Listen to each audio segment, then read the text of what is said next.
semi-final day, we led there over the field, when no one gave a chance to old Knockmore. We played with determination, lots of skill and concentration. Now we're in the final, as you know. I want to join three of the founding members of the Knockmore Club all those years back. First of all, Owen Durkin, the first secretary of the club, and I'm also joined by Terry McShane and Malachi Kelly, who were the first trustees of the club. Now, first of all, I want to start with the secretary, Owen Durkin. Bringing you back to those starting days of the Knockmore GA Club, can you tell me, or can you remember back to the first idea or the first meeting, where and when it took place? I can indeed. The first meeting took place in Currabagan School in 1957, 2 years before the club was affiliated to the county board. And I can still remember the officers of that club that night. There was Father Guckeen, Richie McShane, Michael Barrett, Jim Kelly and I. And we had no idea how to start the club or what to do, but the first thing we had decided to do, that we had to raise some money because we didn't have a set of jerseys, and we decided to hold a dance in Maloney's Hall in Knockmore. The trouble was to get a band, and I still hold it for Jack Ruan. It was a famous orchestra at that time, and I was a young fella, and I cycled into Morrison Terrace where he lived, and I asked him would he play in Knockmore. He must have a funny view of me, a young fella arriving at the door with a bicycle, asking one of the best orchestras in Ireland at the time to play in Knockmore. And he said, I will play if you have the dance tonight, that I'm doing nothing else. And he came out on a Tuesday night with a full orchestra to Knockmore Hall, and the fee was £17. And we made £37 on the dance, and he gave me a fiver back. And I just thought of that recently when I heard of his death, God rest his soul. He was a gentleman. And with that £37 we bought our first set of jerseys. Of course. Now, after we held the meeting, I think what really got the club going was we held an inter-village or an inter-area competition, and that was played in our own field at home, and the goalposts were 3x2s. Now, before the goalposts went up, like every other people out the country, it was generally whoever had jackets took off their jackets, and that time we always had small goalies. There was a good reason for that. The team always picked a small goalie, because if it went over the goalie's head, it was a pint, and if it went under his head, it was a goal. So there was a lot of arguments whether it went over his head or under his head. Now, you mentioned as well, just off there about the actual forming of the club. We know that the actual formation occurred in 1957. You didn't enter the league until 1959. So in them 2 years, well, first of all, how did the Knockmore Club come about? How did you form a name, for example? Because I believe that the club wasn't formed in the actual village of Knockmore. No, actually it started down in Croy and Clohans, but this parish is known officially as the parish of Becks, and you couldn't very well have a football team called Becks, because probably somebody would ask you where the forwards were. So that's why it was called Knockmore, because this was the parish, the parish of Knockmore. That was the principal part of the parish, but the parish actually was known as the parish of Becks, but we couldn't very well call a club Becks. No, I wouldn't imagine so. No, so before the parish had a football team, where did the community go and play their football? Was it the surrounding clubs? No, they played in whatever field they could get into, and the first match that I remember ever playing was against Coneil. And the reason I mention that is there was a famous goalkeeper playing for Coneil that day called Paddy Moclair. He was one of the greats of football, and he was an oldish man at the time, and he was in goal, and he threatened anyone to come in near the goal. So there was no goal scored that day. The result was 4-1. I suppose one of the reasons that it was that there was nobody able to kick it over the bar, and you couldn't get a goal because Paddy, it was a bit dangerous to go near him. And the second match was down in Castleconnor, and I remember well, 28 fellas cycled to Castleconnor to play for 15, and there was a return match in Johnny Ward's field in Croy, and we beat them both times. Now, another thing about the club that I was thinking of today, a modern idea in football is that the kick from the hand. Well, we were 42 years before our time, because the kick from the hand was involved in our time, because one of the reasons that was that not too many people were able to kick it off the ground at the start, and off the ground we didn't perfect the banana kick, because I don't think even Diego Maradona could do a banana kick with a pair of Wellingtons. That's brilliant stuff. Now, if you don't mind, I just want to move the microphone around there because I have a man by the name of Terry McShane, who is also one of the founding members of the club. Now, Terry, looking back to those early days, did you realise exactly what was involved in the formation of a football club such as Knockmore? No, I didn't realise it at the time. Never thought it'd become as big. Because we mentioned the dance to fundraise at the beginning. There is an awful lot of expense involved to get things, the likes of goalposts, equipment, gear. So what other methods of fundraising did you have in those opening days? Well, running dance, collections here and there. Anyways, Christmas was a great time to try and get You relied on the local community? local community involved. And the local community were behind us and they backed us every time now. Yeah. Fair play to them. And I suppose you have great memories as well of the first training, the first games, the travelling. Great memories. Great rivalry between all the parishes. Great rivalry, yeah. I remember we played a game in Newport against the late Laddie McGovern's team. But Father Drucken was driving, someone was out, but I was an umpire and I flagged a point. I think it was a wide. Right. And he said, "Do you think it was that wide?" I'm sure it was. He said, "We won by a point." So we had to run for home. Right. Now, we're just about to shoot off to a commercial break very, very shortly. Just before we do, I want to turn the microphone around once again because I have a man by the name of Malachy Kelly sitting over there in the corner. Good evening to you, Malachy. Hello, how are you? How are you keeping? Not too bad, no.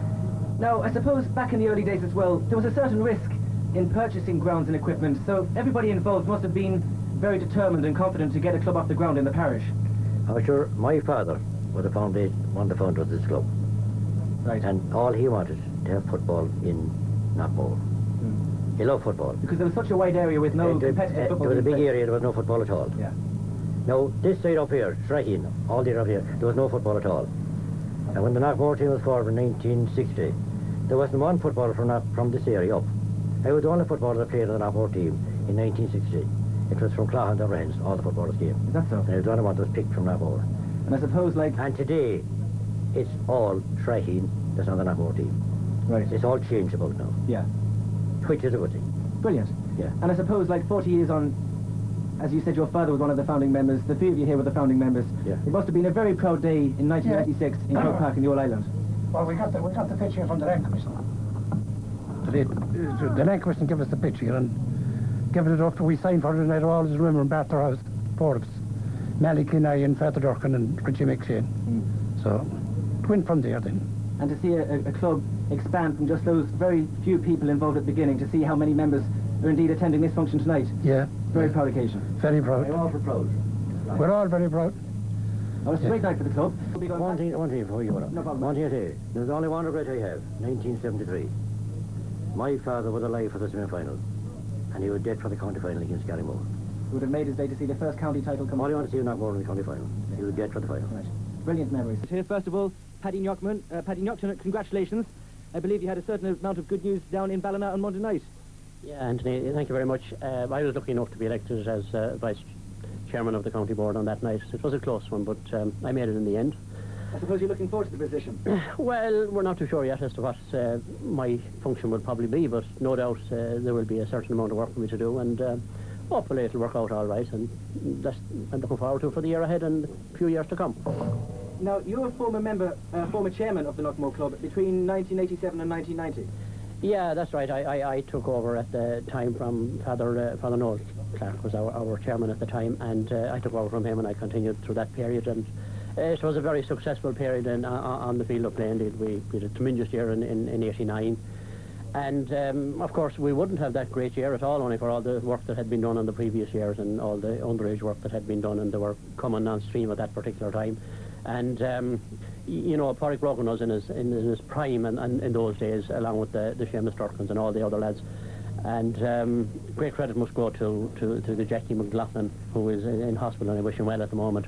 And Jackie was, I think, the first man that organised Board and Ogan in this parish, and that was the particular time that they came on stream, and I was lucky enough to be chairman. A very successful time and very enjoyable time. We were that was the area of the brown envelopes and not paying your tax and all that sort of thing. We had a little bit of a difficulty, and there was no major problem with it. Indeed, everybody rode in behind us all, and we got it out of the way, and it was a great time. I will look back on it, and the executive at the time were excellent, and Treasurer Paddy Johor and Aidan Mulvihill, who was the secretary. They were tremendous people. We were a very close-knit bunch at the time, and it was great. I have great memories of those days, and I just covered my 3 years at that particular time. I went on then as chairman of the North Board, and work my way from there. And you were just telling us off there as well, you have the distinction of working with every chairman of the Knockmore Club down through the years. Well, I don't know the distinction or what it is, but I worked with every single one of them, from Father Sean Durkin and Des Farrell and Jack McNeely and all that came through, and even Michael Timlin, the present chairman as well. I suppose that's continuity, and it was a help for the club. I suppose it's just somebody that was continuing on. Several people would be the same, no doubt, but I'd be one of those people anyway. Great stuff, Sean. Now, I just want to move the microphone around the OB unit there for a small bit, because I'm also joined by a man by the name of Joe Clark, who was secretary of the club back in the 70s, I believe. Joe, you were a man who played and officiated with the club at the same time.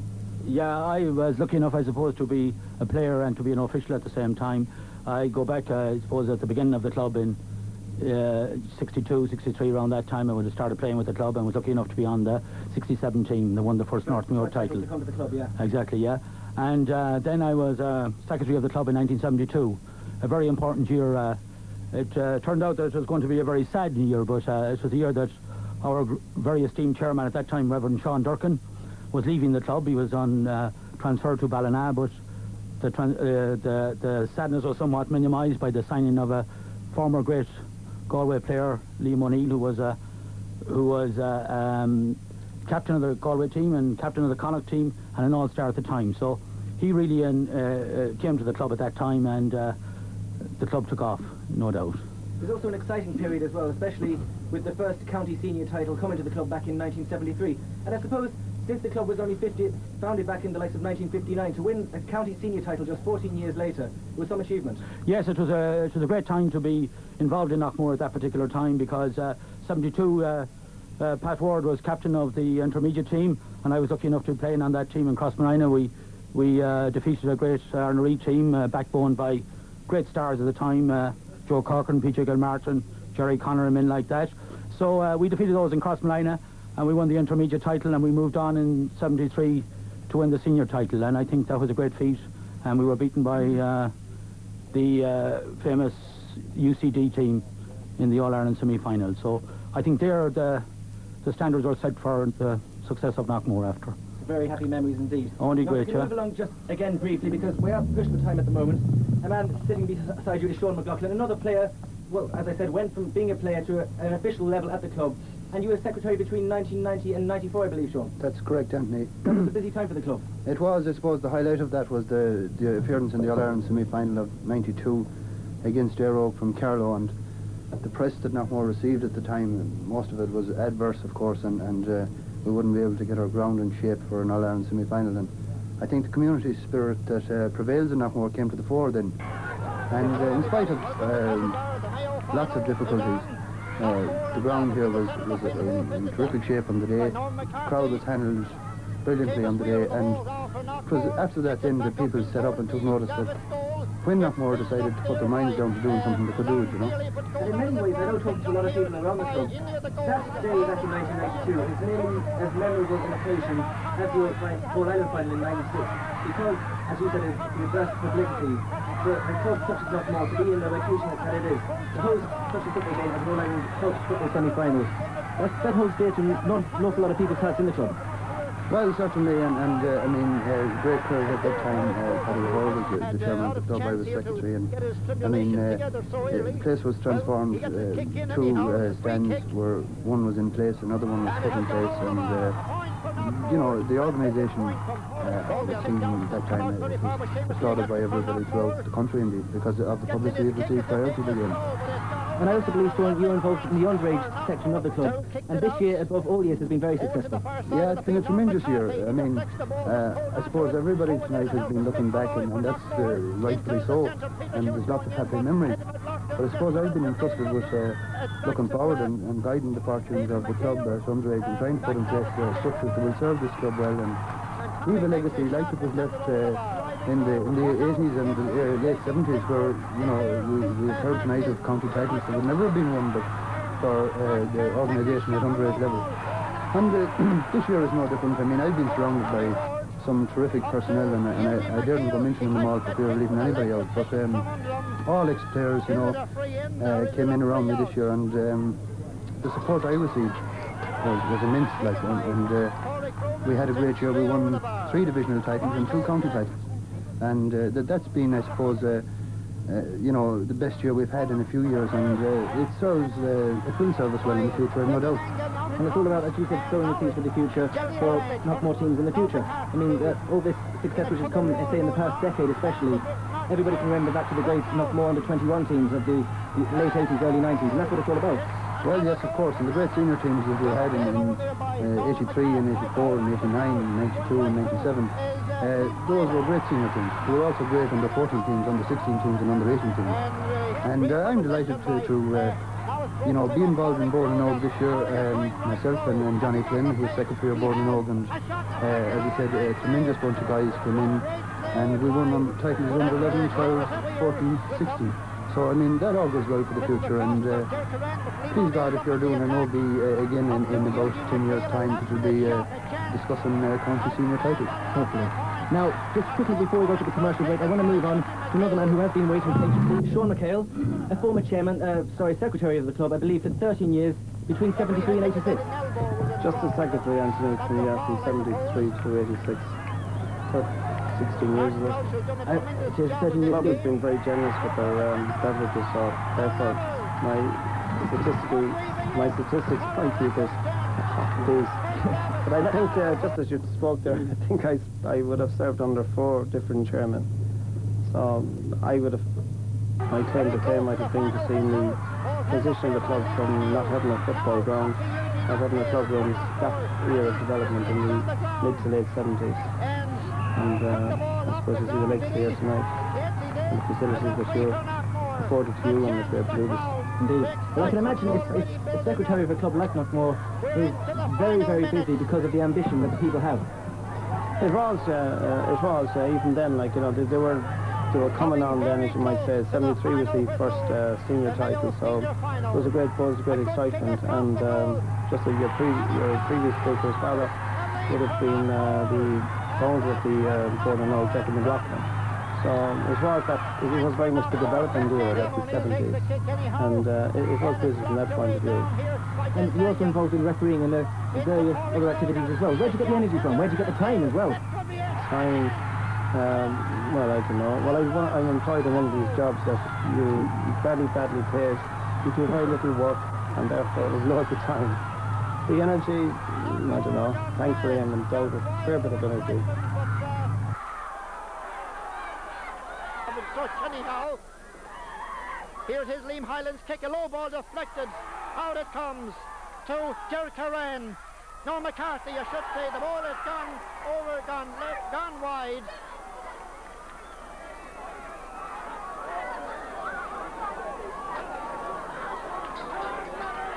And we are very close to the final whistle in a dramatised Mayo Senior Final. Yes, it's all over. And Knockmore are the County Mayo Senior Football Championship for the 3rd time in their career. I can remember back in 1973, I was a young boy, and I stood up here and I watched Christy Hughes getting the cup. And I honestly never thought I'd see the day that I'd come up here and receive that cup on behalf of the Knockmore team. But that day has arrived. Thanks for your God. He hits the kick anyhow, and it's blocked away down here by Des Langan. Into Porrick Brogan. A shot, then Jürgen McHale. That could be it. It is. Yes. It's time for all to see this Knockmore football team. They're the finest the world has ever seen. Go mighty, mighty Knockmore. We're going all the way. It's time. Go mighty, mighty Knockmore. All Ireland glory will be ours.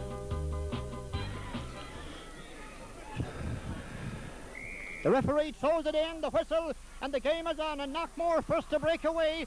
Porrick Brogan in towards the goal, a dangerous ball. In back out to Pat Corcoran. Pat takes a shot. It's a first timer, and it goes to the right. It goes wide. A chance. And Porrick Brogan is going to take it. And Porrick taps it over the bar and Knockmore into the centre of the field. Out for the ball now is Eugene McHale for Knockmore. He tries to paddle, so he does. He gets it in towards the goal ahead now for Peter Hughes, but Tommy Ward is there, I should say. Tommy Ward now with the ball. Takes a shot, a dangerous drop. Oh, a goal! A goal! A ball is in the net. A goal! Kicks it out 7 minutes gone. Ball held by Pat Corcoran, a lovely catch. Pat trying to bungle his way through. Back out to Porrick Brogan. Porrick dummies. Now he kicks it high. Out. Oh, well held in front of the goal by Tommy Ward. Back over his head. A high. A curl. And it's a point for Knockmore. Joe Clark kicks it out. Onto the far side is Eugene McHale. Up towards into Peter Hughes. Peter's right through in front of the goal. He's tackled. He gets it back out towards the goal, and it's gone. Now it's gone over the bar. A point from Eugene McHale after the ball being cleared away first, and then Eugene picked out of the centre of the field. Fits it back down. Now it's held by Tommy Ward. Tommy out onto the far side of the field. A possession race back there is John Lockney. But the goal held by Peter Hughes. Peter's working his way through. Back out into the centre. Picked up now by Desi Routledge. And a lovely point. 1 goal and 6 points to no score. And towards the goal. Ball across out here to Michael Collins. He's trying to cut. He's the captain. He takes a shot. He balloons it. And it's gone over the bar. A point for Lacken. Securing themselves a little bit closer now. Kicked by Anthony McGarry. Well caught by Joe Collins. Cutting across a dangerous dropping ball. Oh, this is it. The ball is saved. A great save. In around the goal. A great tussle going on. The referee votes a free out. Yes, a free out to Knockmore. That must take the pressure off them. And the second half is on. And a free against Knockmore straight away. I can't say who's gone off, but the ball is kicked out. Anyhow, Porrick Bull goes up for it, and he's fought back every time. He gets the ball going up the field, and the Solar is gone about 30 yards. He's gone 40. They're after him. He gets in towards the goal. He balloons the ball. And it's gone wide. A terrific kick, a terrific effort from off the field. Now to Desi Langan, fists it up to Porrick Brogan. A good intentional pass, well placed too. Porrick is on course in towards the goal, 30 yards out, and he spun around. To Desi Rutley running on, playing a real captain's part. Up the field with the ball. A lovely ball in towards the centre. Into Pat Corcoran. Pass out onto the wing to Peter Hughes. Peter Deadly, and a shot off the crossbar. Over on the far side of the field, the ball Desi Langan. Knockmore keeping up the attack. Porrick Corcoran. Porrick takes his shot. And Knockmore have scored. A lovely point from Pat Corcoran. Towards the goal. Ball fisted back down. Now Eugene McHale with the ball for Knockmore. Transfers the ball back towards the centre to Tommy Ward. Back out to Peter Hughes. Peter dummies. And a shot. A lovely point for Knockmore from Peter Hughes. Knockmore really playing like champions. 1 goal and 9 points to 3 points. We're gone almost 15 minutes gone, and Lacken really have got to put it up together now. And now Knockmore are on course. This is Tommy Ward. Right through, in the front of the goal to Peter Hughes. He dummies, he shoots. A goal! A lovely goal from Peter Hughes. Mick Malloy, a lovely catch. He's spun around by Mick Fitzmaurice, but the referee allows the advantage. Now Noel Ward. Out to Porrick Brogan. Porrick's had a really good game. A high curling ball, and all the way shot. Ball sent up towards the goal to Joe Collins. Mick back to Seamus Durkin, a dangerous dropping ball, but out comes Porrick O'Hara. What a save, and a clearance coming out a little bit. Anybody's ball, and it's Knockmore to get it away. They really took a chance there, but here's a chance now for Lacken. Lacken tears it towards the goal. This could be it. This could be it. It's not, and it's gone wide. Boys of Knockmore, think of Park Green, hear the mighty roar. Men and women from the west, we show them we're the best, and bring the Merrigan Cup back to Knockmore. And on semi-final day, we led here Rovers way, when no one gave a chance to old Knockmore. We played with determination, lots of skill and concentration, Now we're in the final, as you know. Up Knockmore, boys, up Knockmore. In Croke Park we'll hear the mighty roar.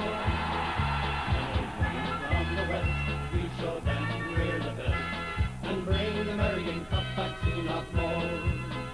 From Condon to Ardagh, Rockford down to Ballina, we'll be behind them all the way. With the saffron and the blue, our boys will be on cue for the greatest victory on St. Patrick's Day. Up Knockmore, boys, up Knockmore. In Croke Park we'll hear the mighty roar. From the west we show them we're the best, and bring the American Cup back to Knockmore. We will march up to Croke Park in our thousands wheel and bark. We'll sing and dance and cheer them all the way, with our banners held up high, sunshine high up in the sky. We'll leave the Rangers wondering how and why. Up Knockmore, boys, up Knockmore. In Croke Park we'll hear the mighty roar. And from the west we'll show them we're the best, and bring the American Cup back to Knockmore. And bring the American Cup back to Knockmore.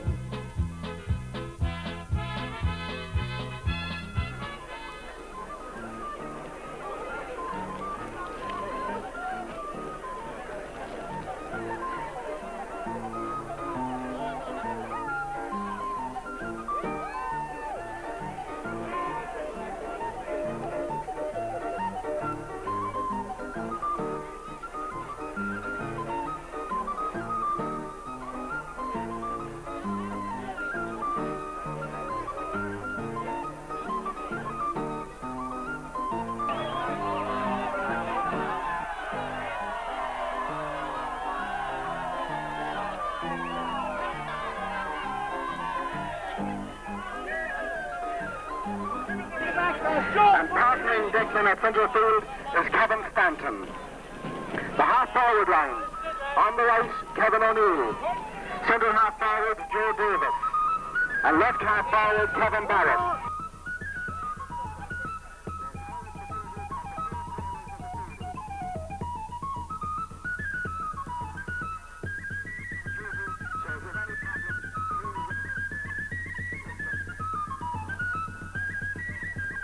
Top of the left is Eugene McHale.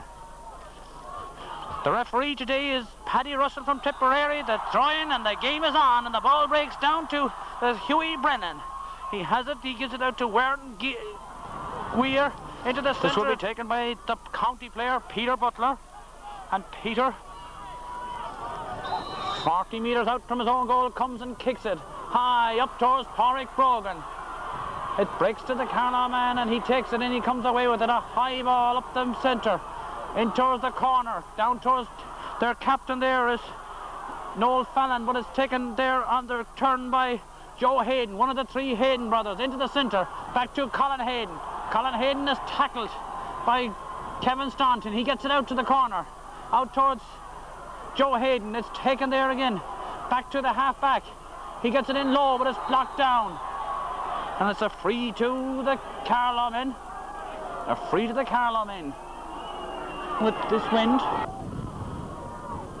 it's a strongish wind blowing across the field. The ball swings in and swings out to the left and wide. There's a pulling and dragging in there with Pádraig Brogan. It comes down to Eugene McHale. McHale on the 13-metre line. He's fouled. And the Carlow man says, I didn't foul him, but the free will be taken by Kevin O'Neill. And Kevin, the son of the former Galway and Mayo player and Mayo team manager.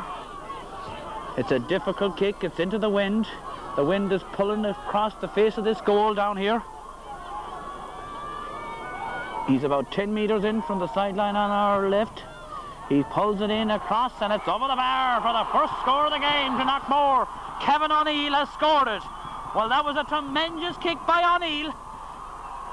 It was an adventurous kick to have a shot for a point with the breeze pulling across, but he had a go, and it was beautifully over the bar. By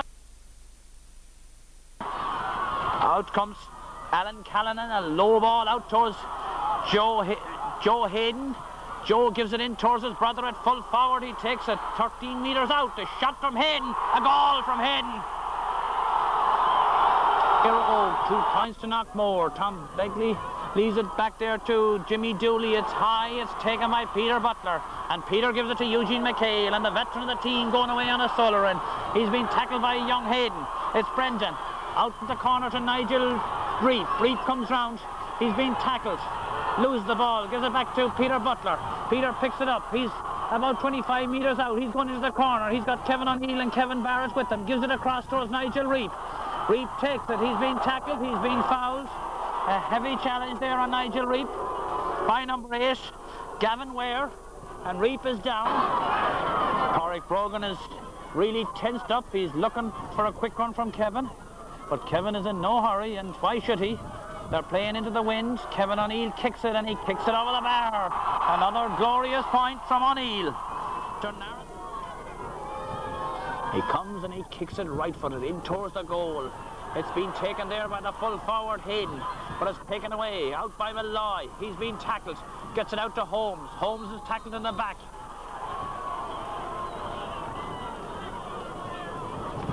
The referee says, you picked the ball off the ground, Tom. Well, a harsh decision there on Tom Holmes. He seemed to be heavily charged in the back, as Anthony Keating has this free to extend the Carlow men's lead.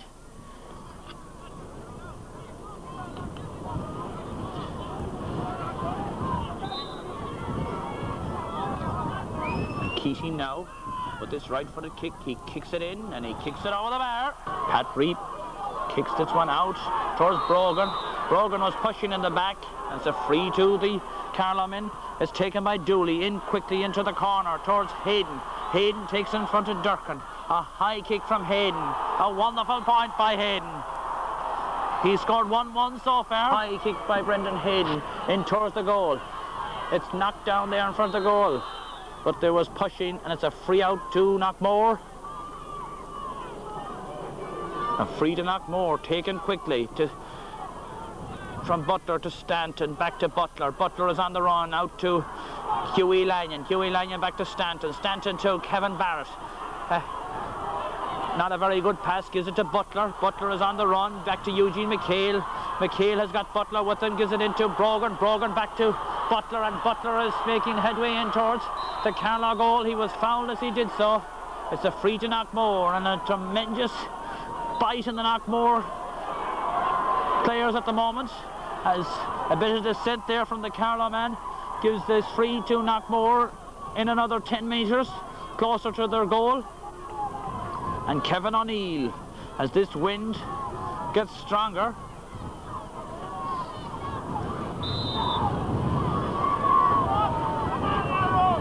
the Carlow's men's air og captain Noel Fallon from Ballygar has moved back in front of his own goal on the 13-metre line as Kevin O'Neill comes and kicks it in. And he kicks it over the bar for his 4th point of the game. And Knockmore's 4th. Kevin O'Neill has got all Knockmore scores so far. Difficulty with the ball, it fell off the mark. He kicks it now towards the 55-metre line. It comes down to Sweeney. Sweeney out to Barrett. Barrett into Staunton, is on the run, loses the ball. It's pulled on there by the cornerback, Jimmy Dooley. Down towards Butler. He was adjudged to have been pushing. Pat Butler. A wonderful occasion here in the parish of the Backs in Knockmore, as this free for Éire Óg will be pumped in high by Jody Morrissey. Hayden is under it, it's knocked down. It's in front of the goal to Keating. A shot from Keating and a goal from Keating. And the opportunities, Anthony Keating has stuck the ball into the back of the Knockmore net. 2-4 to 4 points. On Win out the far side to Dooley. Dooley gives it a high ball down to Staunton, rises majestically and takes it into Eugene McHale. The shimmy by McHale into the corner to O'Neill. O'Neill shakes off the tackle. A shot from O'Neill and a wide by O'Neill. Well, Kevin O'Neill has been tackled as he kicked that ball. Is the referee going to give a free in? He's taken the Éire Óg player's name, as Kevin will take this free now. And he kicks it in left-footed, and he sends it over the bar.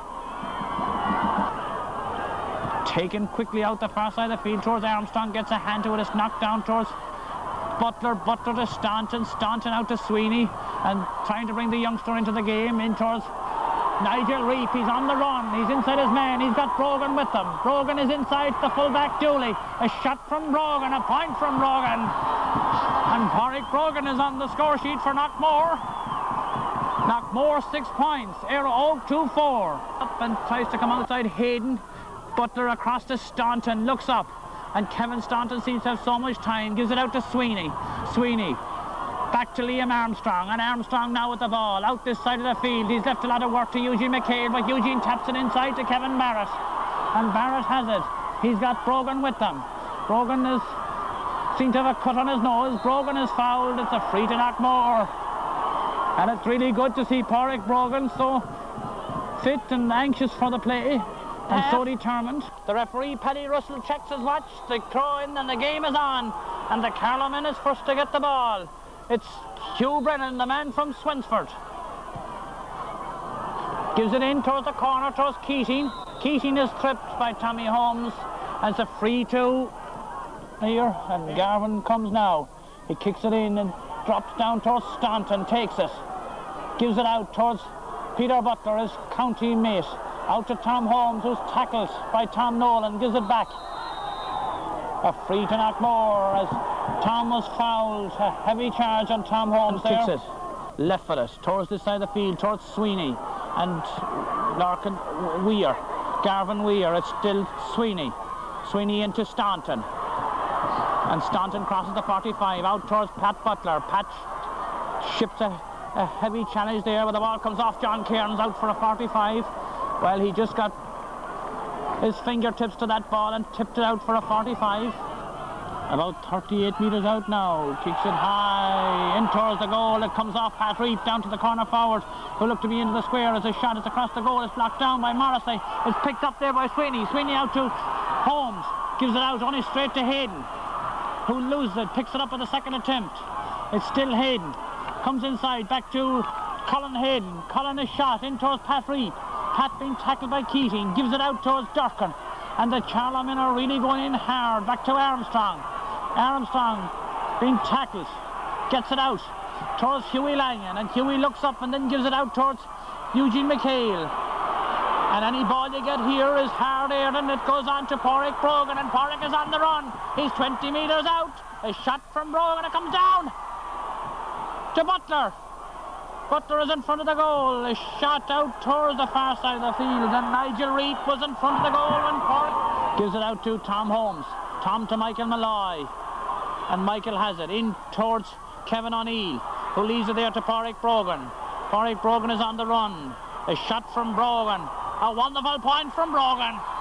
And just listen to that crowd now. But it kicked as it comes towards the 45. Staunton is under it.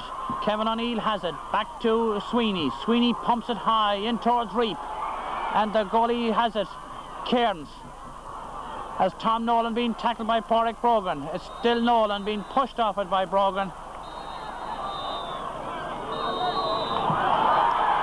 In the quest for All Ireland honours as the ball comes down to Staunton. Rises to Barrett. Barrett is on the run. He's got men with him. Peter Butler is a good man to have with you. Peter's shot is blocked. It comes to Stanton. Stanton gets a toe to it. Bursts away with the ball. There's two Carlow men on him. But Kevin Stanton won't be put off too easy. He's a strong boy. 10 points to 7.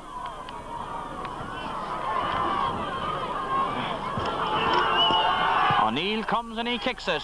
And that's over the bar for Kevin O'Neill's 6th point of the game. And Knockmore's 8. To be really disciplined at the back, because any errors by the backs, those Carlow forwards will be in a shot as the ball comes towards Desi Rutledge.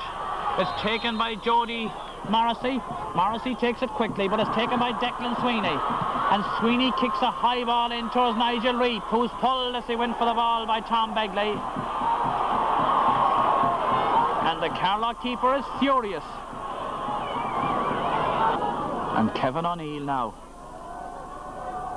to a hushed crowd as Kevin comes and kicks it, and he kicks it with accuracy over the bar for his 7 points. Tom with a big pedigree here today. As Anthony Keating comes and he kicks it in, and he kicks it over the bar for his 3rd point. He comes now and he kicks the ball in towards the Knockmore goal. Stanton is under for and rises and takes it wonderfully. He's been tackled, he's been fouled. He gives it high in towards Brogan. Dempsey is inside, Brogan has it. Down to Nigel Reap in front of the goal. His shot is smothered, the ball is smothered by the goalie. And Nigel Reap had a chance to put the ball in the net. There's 3 minutes left in the game. Can he put this one over the bar? He kicks it high in, and it hits the post. It comes down to Sweeney. Sweeney is tackled. He loses the ball. It comes out to Hayden. Brendan brings the ball up the far side of the field. He's fouled by Declan Sweeney. Goes out there on the far side of the field. Low ball to Butler. Butler has it close to the sideline. Fisted across to Davis. Has to wait for the ball to come down. Davis kicks a huge ball in towards Pádraig Brogan, who rises for it. Down to Sweeney. Sweeney's got Kevin O'Neill. Back to Pádraig Brogan. Brogan is on a run. Brogan is shot. Brogan a wide. Well, Carloman has their hands in the air. The referee has called full time, and Carlow advanced to the St. Patrick's Day All-Ireland Club Final. They're coming out onto the field of play. Knockmore, led by their captain for the day, Kevin Staunton, and the crowd rise to Knockmore. They're great champions. They are the Mayo champions, and they're a great team too, who so far in the championship have proved their worth. All dedicated to the job. It is watch. Yes, and there it is, the throw in, and the Connacht final is on, and Knockmore are away. First time when the ball is loose. It's picked up there by that's David O'Neill. Clonagale going forward. Enon Gavin robbed in there. Back for the ball. Knockmore have a free out. Take it from the hands in McDermott. It's a high one, this one. This one is in. That one is given. And that's the point, the first point for Clonagale. Over the bar. Roscommon lose it now. They had it, but they lose it. This is Declan Dempsey way down the field. Up there is Graham O'Hora. Lies, got the ball across. That's great stuff. He's not going to go forward. He's a butler side. Sangwise between Knockmore. A chance for Knockmore now to even it up. And here's Pádraig Brogan. Knockmore forwards have not seen much of the ball, but at least that's the thing. The wind is favouring Clonagale, but maybe Pádraig Brogan, if he's on his game, this could even it up. We'll have to see. Pádraig, one of the all-time greats of Knockmore, and Mayo said, oh, the curl on it. You see, what signal is it? It's a 45, yes it is. 45 for Knockmore. Now they might be getting the upper hand, but they've really gone through a bit of a patch there. They were very lucky to come out of it, but only still a point down. And again, Pádraig Brogan going to take this one. Up he comes. Is it one? Yes, it is! It's there!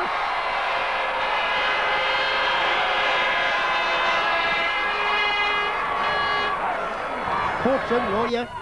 Doing some coaching, and now Knockmore going in, scores. The ball is up now with Declan, going right through now. A shot! Oh, he shot his side. Oh, the side netting. A goal at his mercy. Didn't steady himself. Knockmore now.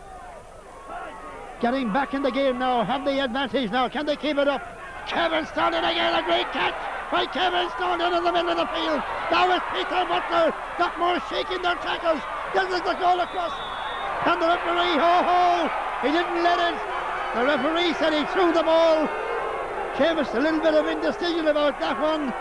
He could be right, he could be wrong, but he's given it against Knockmore when they were clean through for a score. And so the free kick out for Clonagale. That's a let off for Clonagale. Playing good stuff for clicks it to the left, and it's gone out only. Jerry Walsh is out. to field and make near the inline. Now it's coming out to here. Kevin Staunton coming upfield again. Knockmore attacking, and Declan Dempsey throwing the ball. Peter Butler trying to get room to manoeuvre. Kevin Staunton again, way upfield the ball. It goes along the ground, booted across. Oh, anybody. This is Enon Gavin. The hand pass inside. As it goes up to David O'Neill. David is tackled. He gets a free in, but taken down by Joe Davis. Peter Butler, Knockmore. It's a really good game of football. Kevin O'Neill. Kevin playing his heart out, helping out the defence now. An overworked defence at the moment, but fair play to them. They have withstood the pressure up to now at 20 minutes gone. So it's still only a point, and the ball is up for Knockmore again. Oh, that's Declan Sweeney. Declan's got away from his man. He's gone 10. He's gone 20 yards anyhow. He might have gone 25. Takes a shot. Oh, they're saying. And that has gone to the right, and it's gone wide. Well, for Clonagale, Tom Seary. Into the middle of the field. Kevin Staunton. This is Porrick Brogan now. Porrick getting away from his men. Porrick is tackled. The ball comes to Shane Sweeney. 25. A shot from Shane. It's Porrick. Oh, they say it's gone to the right again, and it's gone wide. Clonagale, that's Paul White now. They push it up. Is it David O'Neill? Clonagale going forward. Can they accept the pressure? They're finding it. There's no gaps there. There's no place to go. Here's the kick. That's David Kelly. They're trying to work in a close one into Enon Gavin. There's nowhere. He's trying to get through. Bustling across. Nobody took him up. He's still going through. A shot. And he got the point. Yes, he got the point at long last. He's got the point. It was well worked. He really had to work overtime. They used all the tactics, the short passing movement. Well, Emmett Turnbull is going to take the kick from about 35 yards out. Here he comes. Yes, and it's on its way.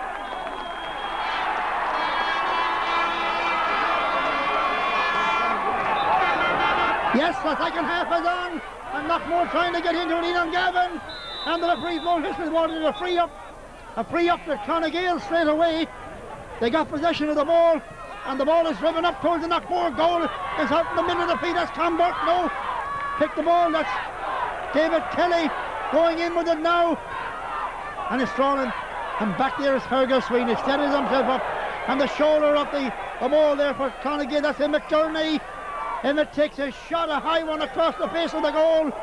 Yes, and it's gone over the bar. Straight away, Clonagale have taken the lead, have added the points.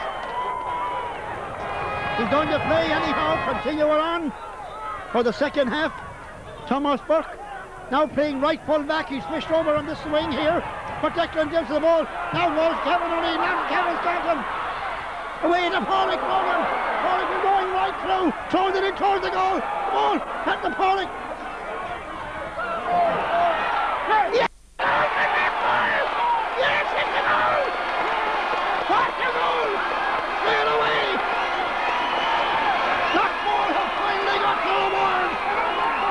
A titanic, a great effort by Knockmore. That might take the sting out of Clonagale. That brings them level. And remember, we have a long way yet to go. A bit of pressure now, but they're coming away with it. Enon Gavin, and the ball is loose, and back is Joe Davis. Joe's away. He can do anything with the ball. Sending it up along the far wing. Shane Sweeney is out. Oh, Shane is battling with the fullback James Lennon. Balls out the corner. Now Declan, a free into Knockmore. Knockmore have really begun to open up now. Play is switched really to the Clonagale into the ground. That's the town end as Knockmore going pursuit of more scores.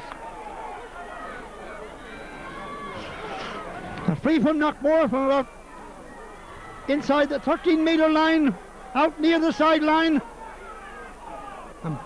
Who is going to take it? Kevin Staunton is going to take it. Send it out to Peter Butler. Peter sets it up. He puts it high in the air. It's a high one. It's anyone's ball. Kevin O'Neill has it now. Tugged around. Is he going to pass the ball? He's got inside his men. Another free in. Another free into Knockmore. Maybe they're taking too much out of the ball, but they're having possession, which is vital at any stage. And this kick is to Knockmore and to Pádraig Brogan. Pádraig Brogan, the socks are down around his ankles, even on a winter's day. Here comes Pádraig now. Can he send it over? Yes! He's got it! What a score! What a score by Pádraig Brogan! That footballer, that Pádraig Brogan, has swung the game Knockmore's way. Knockmore in front now. 1 goal and 2 points to Clonagale's 4 points. We've just gone 5 minutes gone in the second half now. No doubt about it. Here's Peter Butler. Over here to Peter Cawley. Peter Cawley pushed and shoved all over the place. The ball is coming towards the sideline. Over here, that's Andy Carberry. He's not going anywhere. He got the ball. It's loose. Ball is loose. In there, that's Jelly Glennon. Can't pass the ball. Ball is anyone's. In come Knockmore, and they have it. Cahan Youghlin having a super game today. Finds, this is Joe Davis. He throws the ball. Kevin Stone. Knockmore going in throws now. Now they've got their act together. They're going everywhere. Now here comes the bomber. Here's Pádraig Brogan. A shot from Pádraig. Yeah, the crowd Knockmore for the score. And he was a free up. Emmett Downey into the middle of the field. This is Enon Gavin. He's a brilliant player. Definitely gives it all. They flash the ball around anywhere. Here's Clonagale looking for frees now they are. The ball is flung around. Emmett Downey. And going in there is Junior McManus. That's Paul McManus. His shots. And he's putting it. There's no doubt about it. It's a good game of entertaining football anyhow. Free in for Clonagale. They're a point behind. Knockmore 1 goal, 3 points. Clonagale 5 points. Knockmore a point to the good.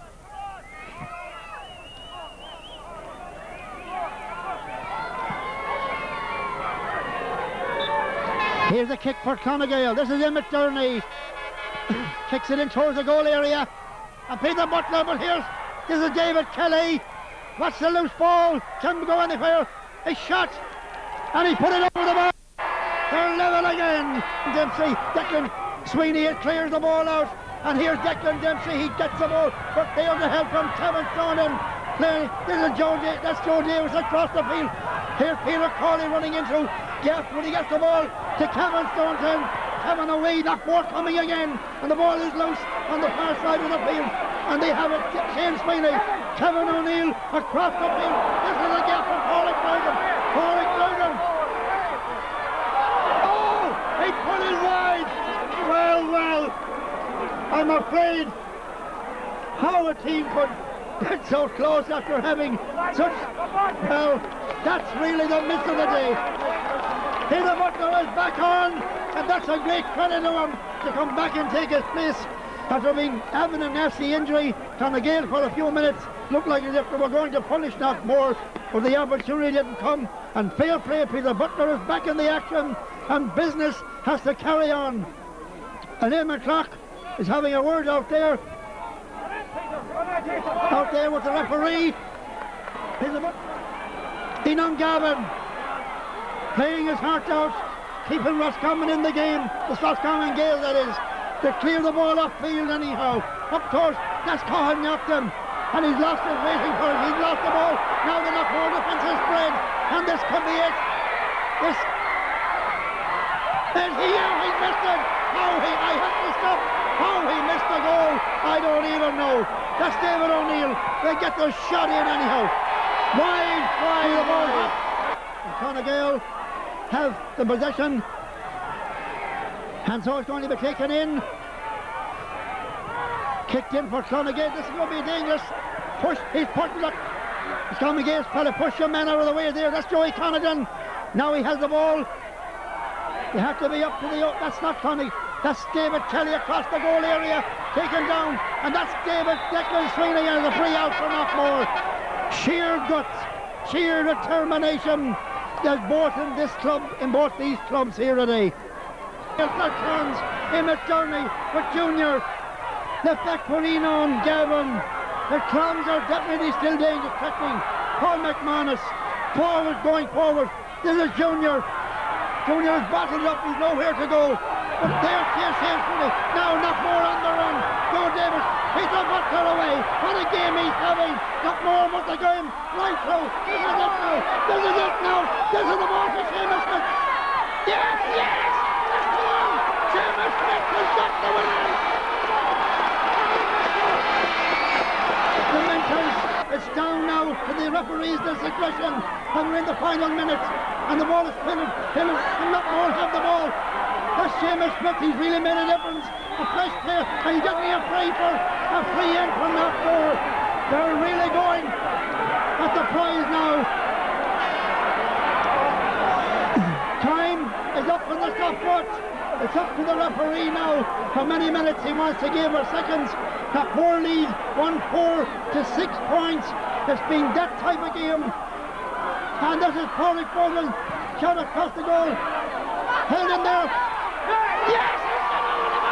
Knockmore went over in front. What a kick by Hughie Langan. Hughie Langan puts it over. He played the captain. He was the captain all year. And he's been laid up in flu and injury. And it's all over. Knockmore are the champions. Fair play. Knockmore are the Connacht Club champions from 1996. It was a tough game and fair play to them, but they had to withstand the pressure, no doubt about it. It was tough going right through, there's no doubt about it. It was a fight to the finale. There has to be winners, there has to be losers. Knockmore are the winners. I don't think it's a happy scene here, but Knockmore are very happy. That's one thing. As we said, you put it, final score, Knockmore 1 goal, 5 points. Clonagale 6 points. That's it from Stevens and Park for the day. Go mighty, mighty Knockmore. We're going all the way this time. Go mighty, mighty Knockmore.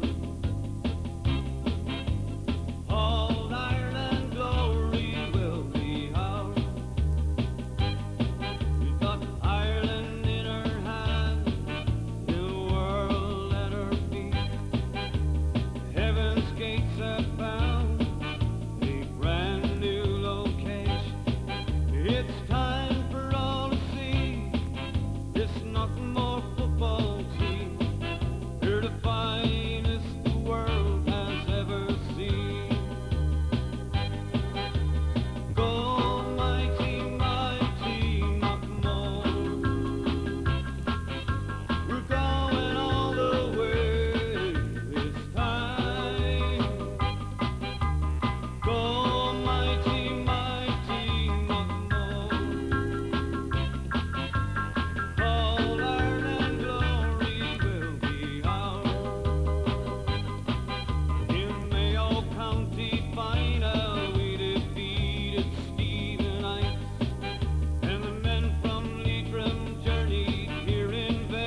London semi-final day, we laid here Rover's way.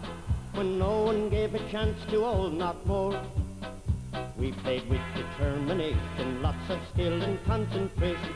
Now we're in the final, as you know. Up Knockmore, up Knockmore. In Croke Park we'll hear the mighty roar. And from the west we show them we're the best, and bring the American Cup back to Knockmore.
semi-final day, we lay there over the field when no one gave a chance to old Knockmore. We played with determination, lots of skill and concentration. Now we're in the final, as you know.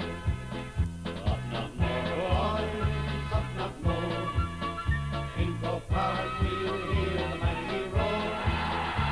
And from the west we'll show them we're the best, and bring the Merrigan Cup back to Knockmore. From Condon to Ardagh, Boxford down to Ballina, we'll be behind them all the way. With the saffron and the blue, our boys will be on cue for the greatest victory on St. Patrick's Day.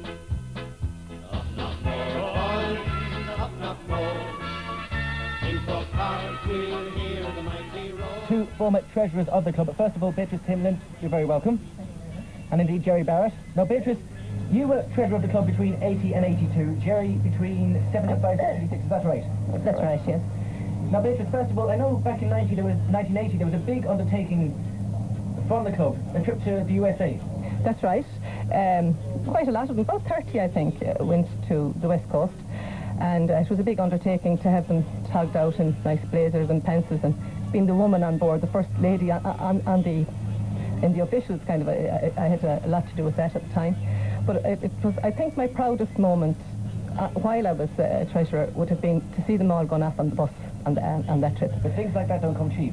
No, they don't. It took a lot of work, a lot of fundraising, a lot of hard work by all the members of the club. But it was a very successful trip, I think. The lads that went to say it was anyway.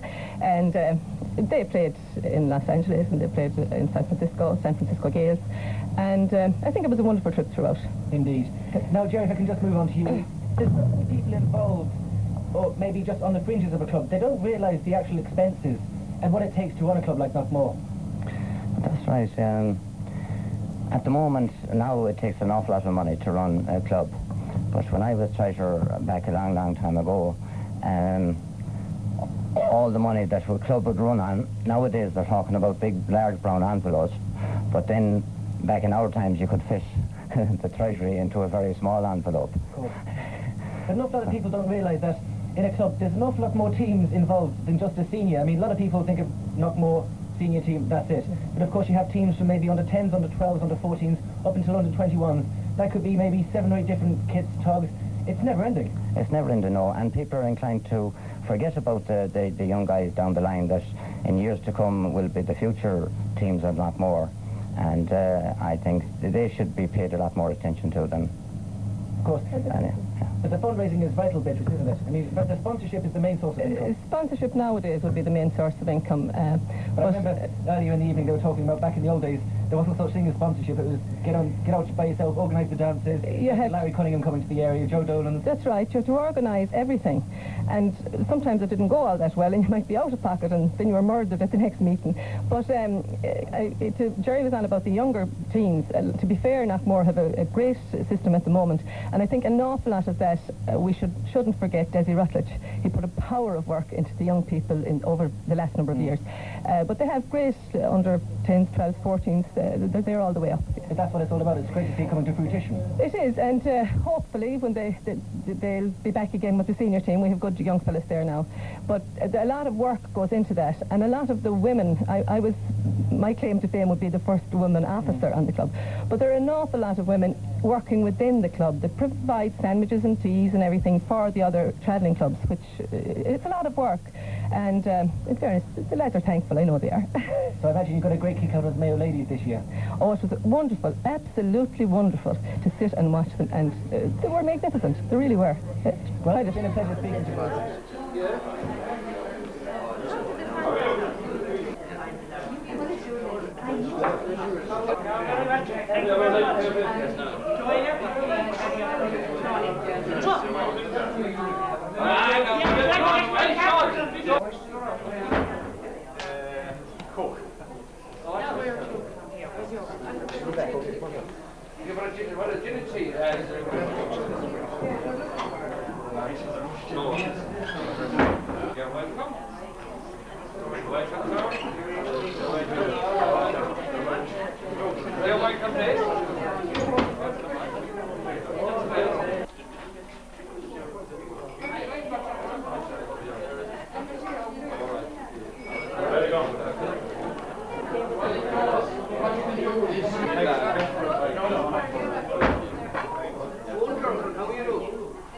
We'll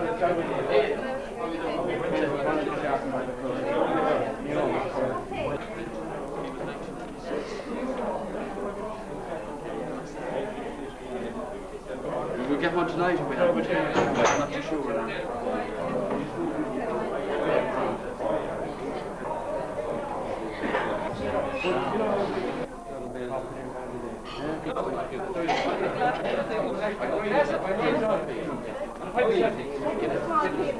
We get something on that. You don't want it.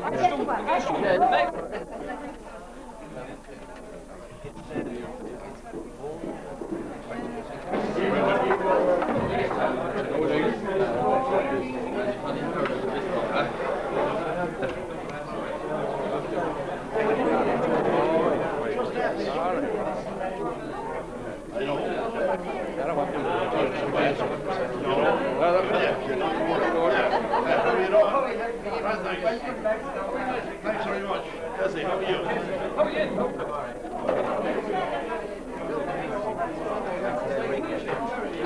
No, Sarah.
Shall we see you again?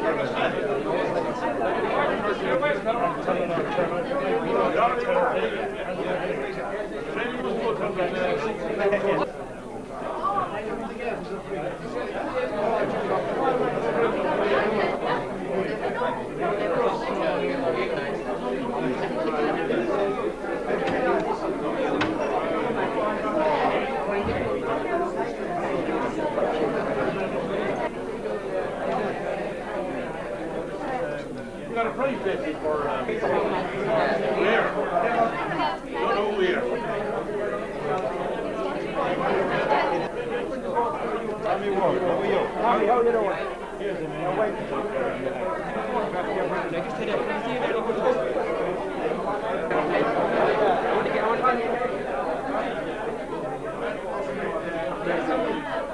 All right, where's the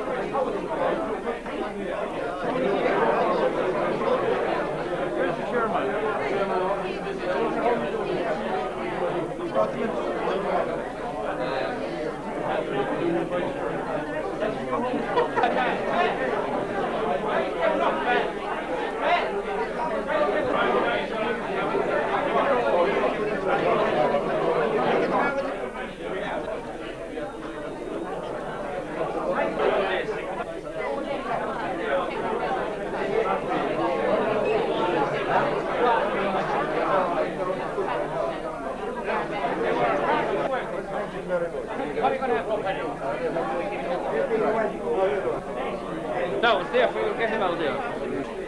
You're welcome here.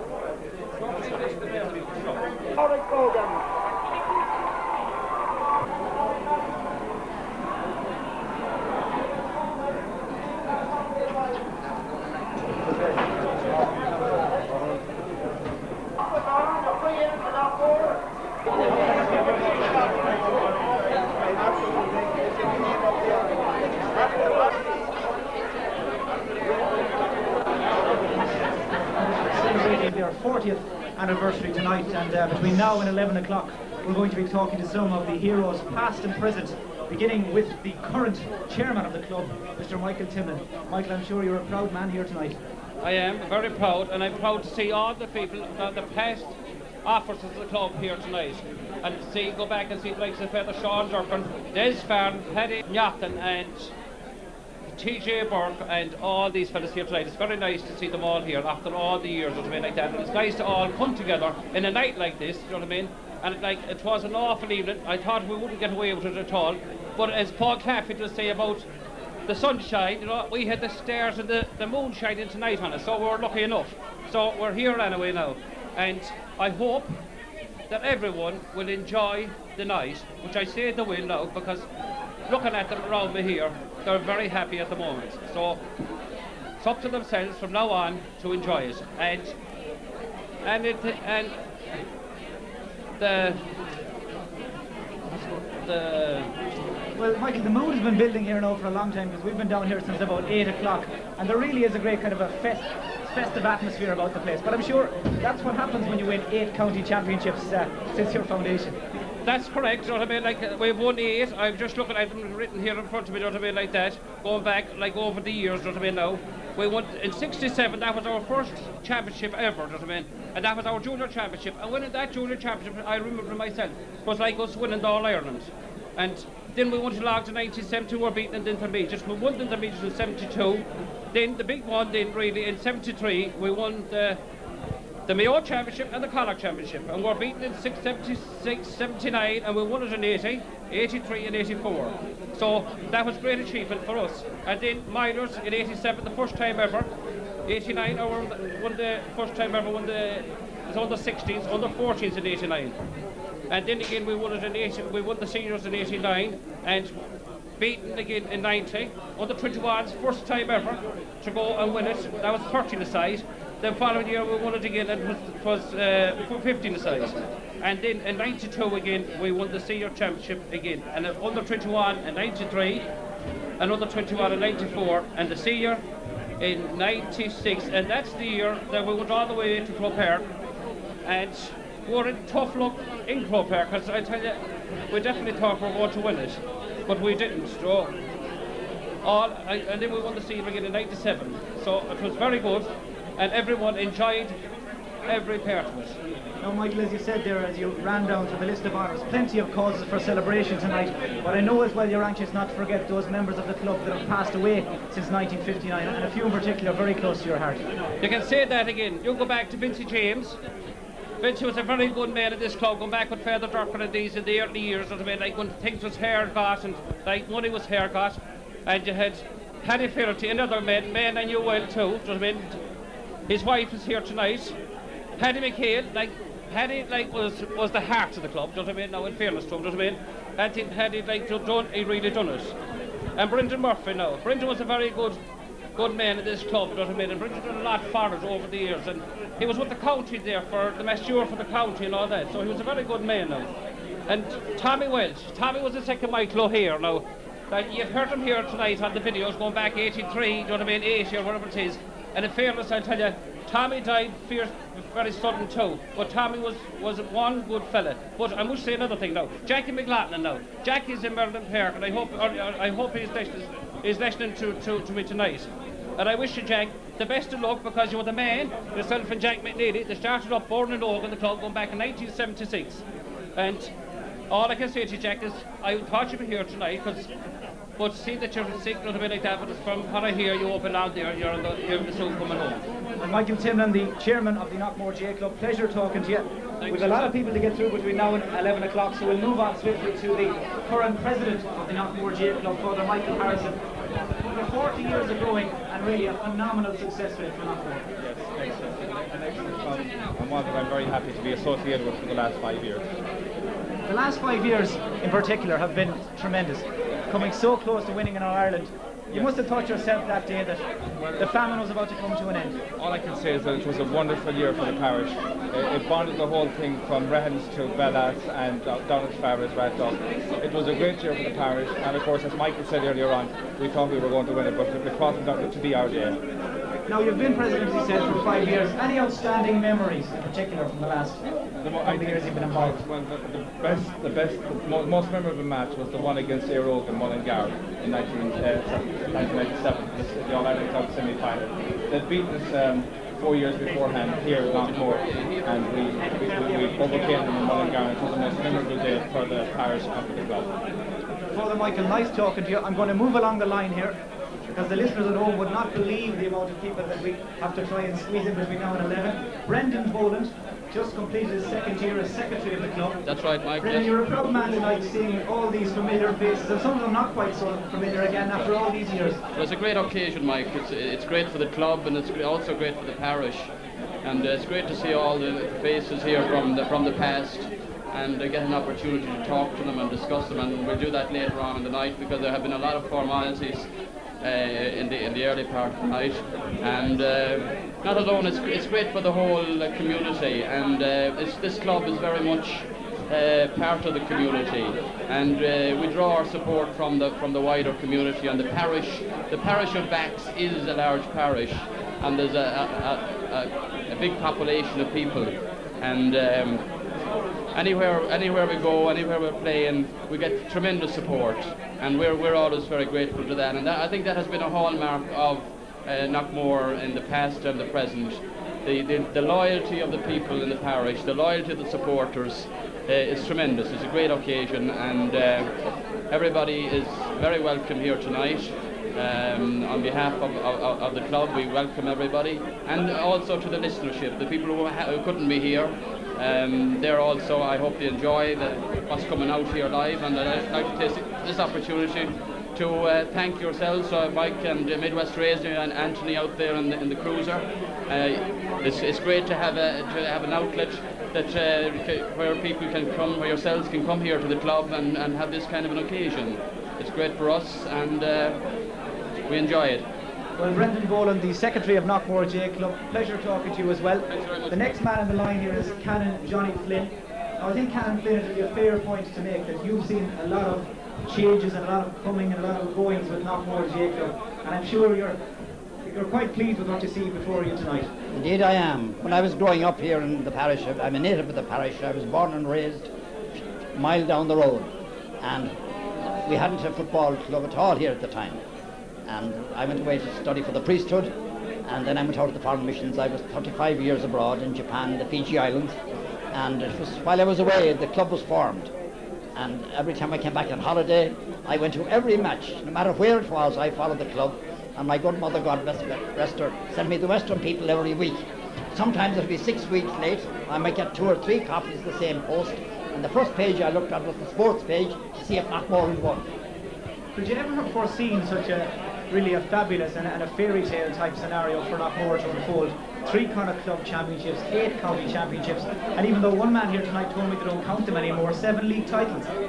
I couldn't have foreseen that, because my early memories of football in Mayo was that it was the Balna Steve Knights and the Castlebar Mitchells, and the country clubs weren't mentioned very much in my youth. So when I came back and found out after the first 7 years that we had a club here that was beginning to make its presence felt in the county, I was delighted and surprised. And they gave me many, many happy days following them. And I still follow them, even though I'm retired now as an active priest. But if Knockmore are playing, I'm there. Canon Flynn, a pleasure talking to you, and I'm sure we'll catch up with you again a little bit later in the night. The last man I have to talk to here before we go back to Anthony in the cruiser is the secretary of the Mayo County Board, Sean Feeney. Sean, I'm sure you'd echo all the sentiments that have been expressed earlier on here tonight. Really a great night of celebration for Knockmore J Club, 40 years growing. Well, first of all, Mike, I'd like to congratulate Knockmore on celebrating their 40th anniversary. I think it's a great night for Knockmore. It has always been a very progressive club. And I remember back to my playing days, and I remember we had many a tussle with them in my own club, Ballantover, but we always admired them for their professionalism, and they always produced a fine set of club officers who always worked well within the county and always worked well with the board, and that still holds down to the present day. Now, in your role as county secretary, I'm sure you've dealt with a lot of Knockmore players down to the years. Any particular characteristic or trait do you think that they bring with them from the parish here? Well, I know that one thing about any Knockmore man was always a tough man on the field, and they wouldn't give an inch. They always played it hard, but very fair. And they brought that quality to two county teams. It was very much in evidence in the club itself. You never had Knockmore beaten, and that was a great quality. And if we had lots more players like that, we'd have won many an All-Ireland. Well, that's the words of Sean Feeney, the County Secretary. Thanks very much for joining us, Sean. First man I have here beside me has just been giving me a quick run through his curriculum vitae. Chairman of the County Board for a spell. He's been chairman of 4 different GA clubs. The first of which was Ballycastle, but the second of which was Knockmore GA Club. And Father Sean Burke, can you tell me that you presided over the first county championship win back in 1973? Well, actually, I was gone out of this club at that stage, 1973. But I was there, of course. I gave McJordan Balna in 71. But I was chairman of this club from 1960 to 1971. And then they were stuck, they stuck for a year in the mid-70s, and I came back for a year in Jordan Balna. That wasn't the greatest idea, but I came back anyway. But I have a great love for this place. A great love, and actually happened to be a native of the parish Bellas up there at Foxford. So there's many memories for me, many memories. I remember when I came here as a curate in February in 1960. I was here, I suppose, about a week, and I was invited to a meeting of the club in the old school in Corrabagan. It's no longer there, it's a new school in it now. And of course, I was asked to be chairman. There was no such thing as voting or anything. So I was delighted to take it on, and it was a challenge. And while they were playing football, they weren't affiliated. So I said, the first thing we're going to affiliate the GA, and we did that in the month of March. And we played our first junior championship game in May of 1960. I remember it well. We had no field, but we got the loan of a field from Mick Birkin down at Croy. And we're playing the Stevenheads, Stevenheads. Well, they hammered us. I remember there was 6 goals and several points, and we got about 2 points. But there's one thing I remember particularly about that game before it started. You know, the selectors didn't get together the night before or a few nights before to pick the team. We had the L plates up at the time, so we were picking the team anyway, and we had picked, and Richie McShane, God bless him, he's not here tonight. I think he's in hospital actually, but Richie was calling out the team, and the curtain secretary at the time, a man called Pat Finnerty, he's dead, God be good to him. But he said, in goal, Pat Finnerty. Finnerty in the jersey on, there was no numbers on the jerseys in those days. He whipped it off, he said, I'm not playing. So we did a chat again, and the next thing we decided we had to change that because we wanted him on the team. So Richie announced, in goal, Johnny McCain. Right full back, Pat Finnerty. Where's that jersey, he says. I got it and put it back on him, and we took off all right, but we didn't get too far. But at least we were playing in the championship. And of course we were great fodder for any team for a good while. We were cockshots and everything. As years came on, in 1965 we got the North Mayo final. We were beaten by St. Patrick's Bangladesh, as they were then, they're now Kiltane. And in 66 we were beaten in the final. And we won it though in 1967 against Balmull, a tremendous game, and we had tremendous celebration. The one thing I remember, we went on a big parade with the cup after that match, and we went up as far as the top of Foxford, just out the Castle Bear Road. And our captain, he's dead, the Lord of Mercy, and Paddy McHale, and he was driving a small Fiat, and the car got punctured. Now, apart from what I ever see in motor racing, I never saw wheels being changed as fast. 3 or 4 fellas got on the mud guard, lifted it up, loosened the nuts, took it off and shut down the spear, and we're off, and they shot.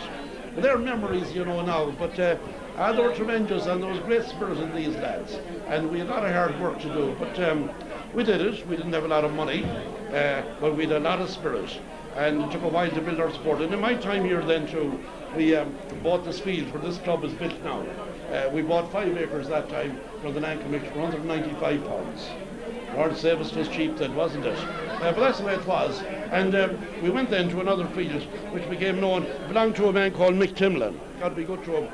And he was known locally as the 10. So it had the name called the 10's Field. Where we had some tremendous games there, and that's where we began to make our mark. And that's more or less the early part of it. But I made a lot of friends. Young lads, everybody. Another interesting thing I remember too in those days, you know, with all the underage football there is nowadays, That time there was only minor and juvenile squads under 16. But we had a great juvenile team, and we weren't getting, we had no board of dog or anything. But we were playing the Ballinasloe Stephenites down here in the 10 speed one evening. And of course they were hammering us. And the referee was from Ballinasloe. And nearly every free was from Ballinasloe. And the crowd wasn't very big, which Self and John Willie Morris were more or less the crowd. So I said to John Willie, I said, if the next free is for Ballinasloe, we're going to invade. So it was. And we invaded the pitch through, so we whipped the ball. And the game couldn't be continued. So we know to go before not be on board and did. And the date, Canon William Davis, who was chairman, we knew he had a soft touch to him as well, you know. And we figured that we'd get a replay. And we did. And we got a fair referee, but we still lost the match. But these are just all part of what it was. Father Sean Durkin is going to be a hard act to follow. He's gone down very well here in the clubhouse. Des Farrell is standing beside him, another man who occupied the chair for 4 years, originally from County Louth, I suppose, by my informants. That's right. And Des, I'm sure you've a few very special memories of your own from the early days. Yeah. Well, I was secretary during the 60s, and in 72 I took over as chairman. At that time, the parish league was the big thing here. The parish was divided into three. There was Ravens, Tahans and Corabaggan. And we used to kill each other. But when I took over chairman in 72, the first question I was asked was, when is the parish league going to be played? I said, as soon as we win a championship, we play if you still want to play. I haven't been asked to play it since. Des, winning the championship in 73, your first win, it must have been a huge turning of the corner for the club here. Well, it was. When in the 67 we won the junior championship, and from that until 1972 we featured in the semi-final or the final of the intermediate championship. And when I took up in 72, at least 4 fellas had said never again. Some of them burned their boots, they hung them up, they said they weren't getting anywhere. So I coaxed them to give it one more goal. We came along and we won the championship, the intermediate championship in 72. We continued in 73. We won the senior championship and the Connacht championship. Now the man standing beside you, Des, is John Willie Morrissey. I can see him nodding his head there as we're talking, bringing back the memories.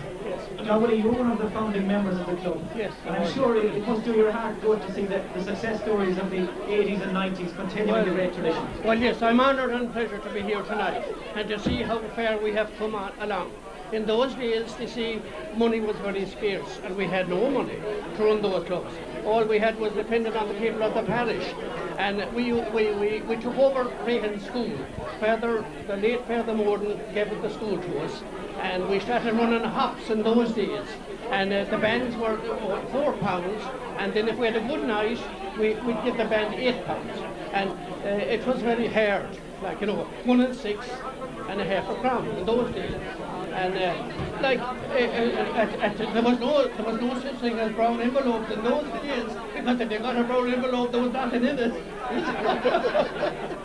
We have an abundance of Shanakees here tonight. Now, John Willie, I must move along because the clock is against us. Jimmy Rush is the next man in the line, another man who was secretary in the early 60s. Jimmy? Yes. Looking around you here tonight, I'm sure you see plenty of faces you recognise and some you haven't seen for quite some time. What's your own impression on the idea to have this 40th anniversary? Well, I think it's marvellous. It's a momentous occasion in the history of any club. But, when you stop to think about it, and when you hear about the Reverend Durkin there, with all his facts and figures, he was always the same, by the way. He was always a bully, because he bullied me when I was secretary, you see. And he talked about voting and all the rest of it. Of course, there was no such thing as a vote. He told you what you were doing, and that was that. So once I get that out of the way, Des Farrell knows that, and John Willie here as well. But apart from that, seriously, it's a marvellous occasion. Now, I cannot, in my early days, in 1959, I will always remember when the club was founded. And for a very good reason, because I was married in 1959. And who will forget that, you see? But seriously, a marvellous club. When you look at the history of the club in that short, it is a relatively young club. But when you look at the book, which I certainly will treasure, but when you look at it and you see the achievements of the club over those number of years, and I started, as I drove down from Dublin today, I started to think of the great footballers, you know, and there's one of them standing beside me here. You're going to meet Val Hughes, Peter Hughes, the McHale brothers. Poor Paddy isn't with us anymore. Liam, and I'm sure Liam is here, and Malachy Kelly there. I'm looking out at Malachy there, and he's looking as if he could still play a game of football. But marvellous, great characters, and the character in this club is synonymous with the building and the whole spirit of the club that's here. It's just marvellous to come back and witness what has happened to the club in those 40 years. And all I would conclude by saying I wish the club many, many more years of success and congratulate them on what they have achieved in the past. And I cannot say any more than that. Thanks very much. Jimmy Rush, it's been a pleasure talking to you. The last man on the line for the moment was mentioned just a few moments ago by Jimmy. It is indeed Val Hughes, who features quite prominently in the beautiful glossy publication that the club have produced for this 40th anniversary. Val, I'm sure you've worn the jersey, I know. You've also sat at the top table as Secretary Treasurer. But have you any one memory that you'll treasure forever from your Knockmore days, be it at the top table or out on the field? Well, Mike, I have a lot of memories. I can go back to 56, before there was any club formed here, and we tried to, gather up a team and try to get a team going. And I remember that we gathered a team down at Rehan School, and whoever had bicycles. So we gathered 15 anyways, and we hit off on the bicycles down to Castletonner, that's in County Sligo. You know, each one was carrying, whether it's on the handlebars or the carrier or whatever. And we didn't figure out to go to it, but we decided we'd have a return game. So Castletonner decided to come up to the parish of Backs and for a return game. So Richie McShane arranged it, and Paddy Joe Finnerty and a few more, I just can't remember who else. But they came up anyways and decided to pick a much better team. They picked a man called Andy Hughes from Coolcronin here. He was a good footballer one time. And the cabinets from Knockfree and all that. So the likes of myself, I was only 13 or 14 at the time. We couldn't get on it for the return game. We were very disappointed. But as it turned out, I can remember Father Sean Durkin came there and he gave it a great boost. You know, and he was chairman of the club and he got things moving. And it really took off from there, like, you know. I remember, I can go back again a little bit, Father Guffin. He came, I think it was in 56 thereabout, and we were running parish leagues. And we'd be borrowing fields from the farmers, you know, whatever farmer we get a field from. We'd up a goalpost and we'd, have the game. And I remember we got vexed over a referee one day and he wasn't fair. And personally, I kicked the ball out over a hedge one day and Father Guffin came after me and said, "Get out, you brat, and get that ball." So I did. I went out across the leading about. I was sorry for doing, but those things,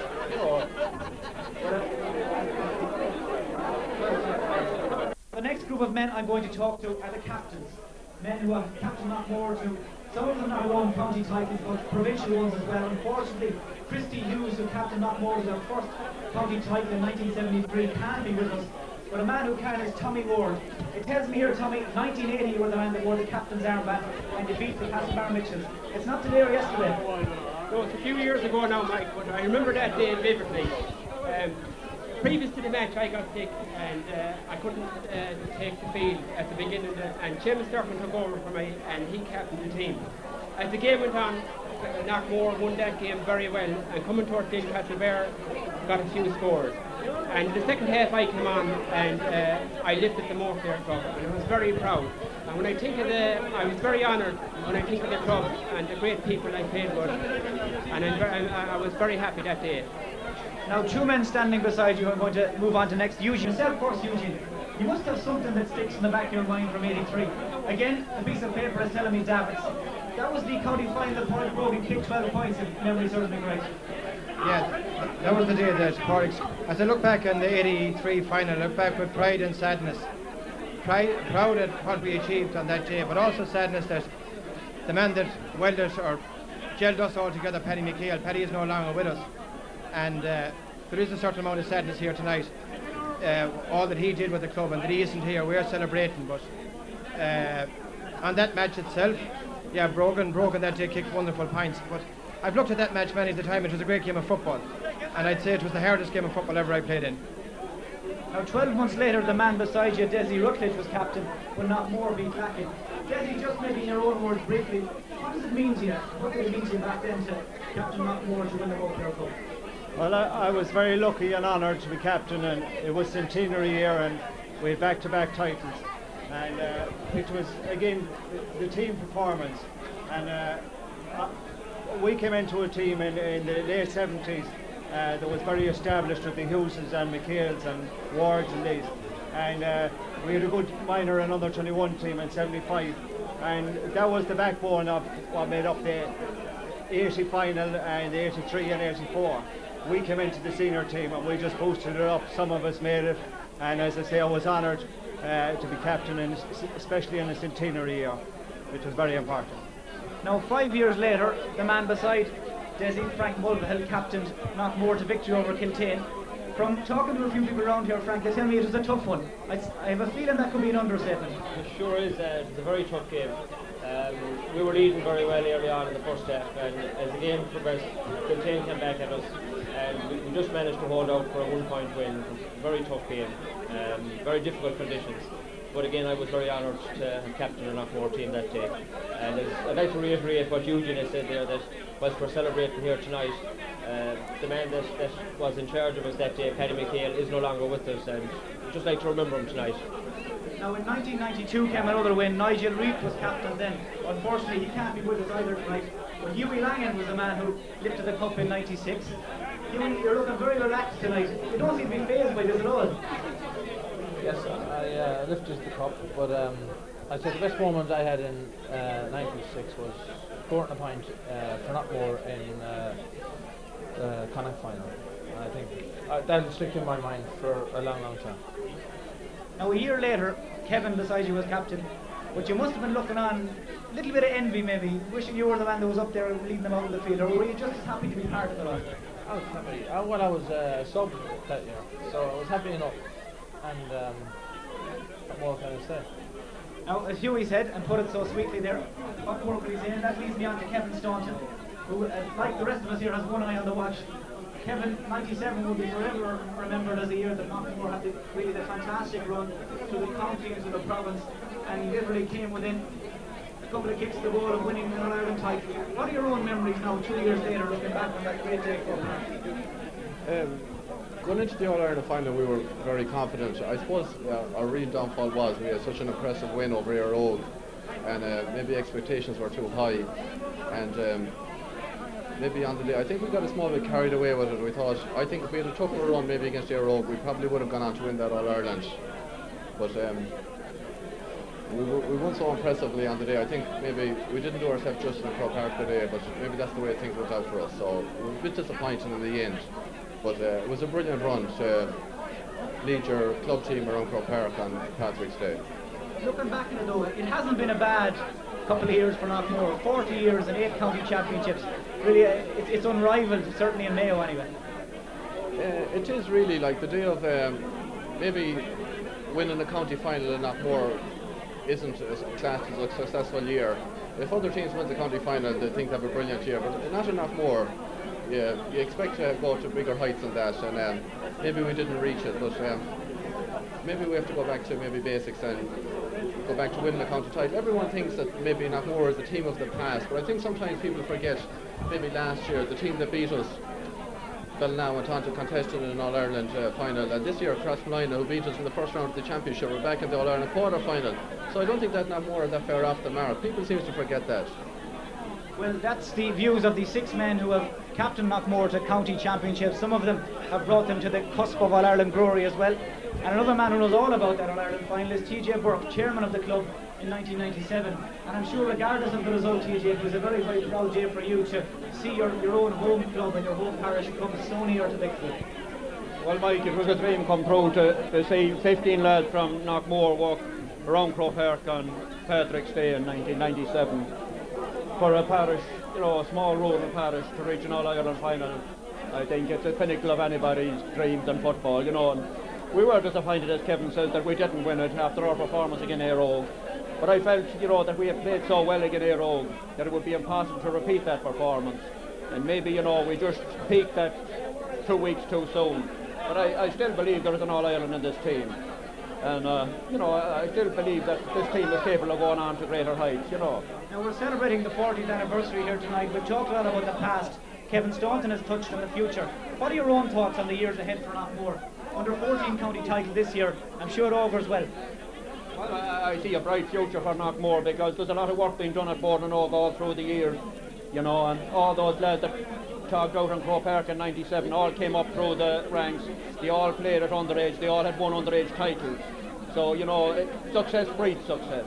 And we're on the road again. We have a good under 14 team. Our under 12 team this year won the league. Our under 16 team won the North Mayo Championship, the A Championship. So, like, the future for Knockmore looks bright. You had John Brogan playing in the All-Ireland minor final for Knockmore with an outstanding performance. He's into the senior team now. So, you know, people that's right now are obituary, I think, you know, hold back. You know, we'll be there again, you know, to be reckoned with. And as Kevin says, the teams that beat us in the last 2 championships, when, you know, Ballina went on to reach the All-Ireland final, Crossmalline, I'm sure, will also do likewise.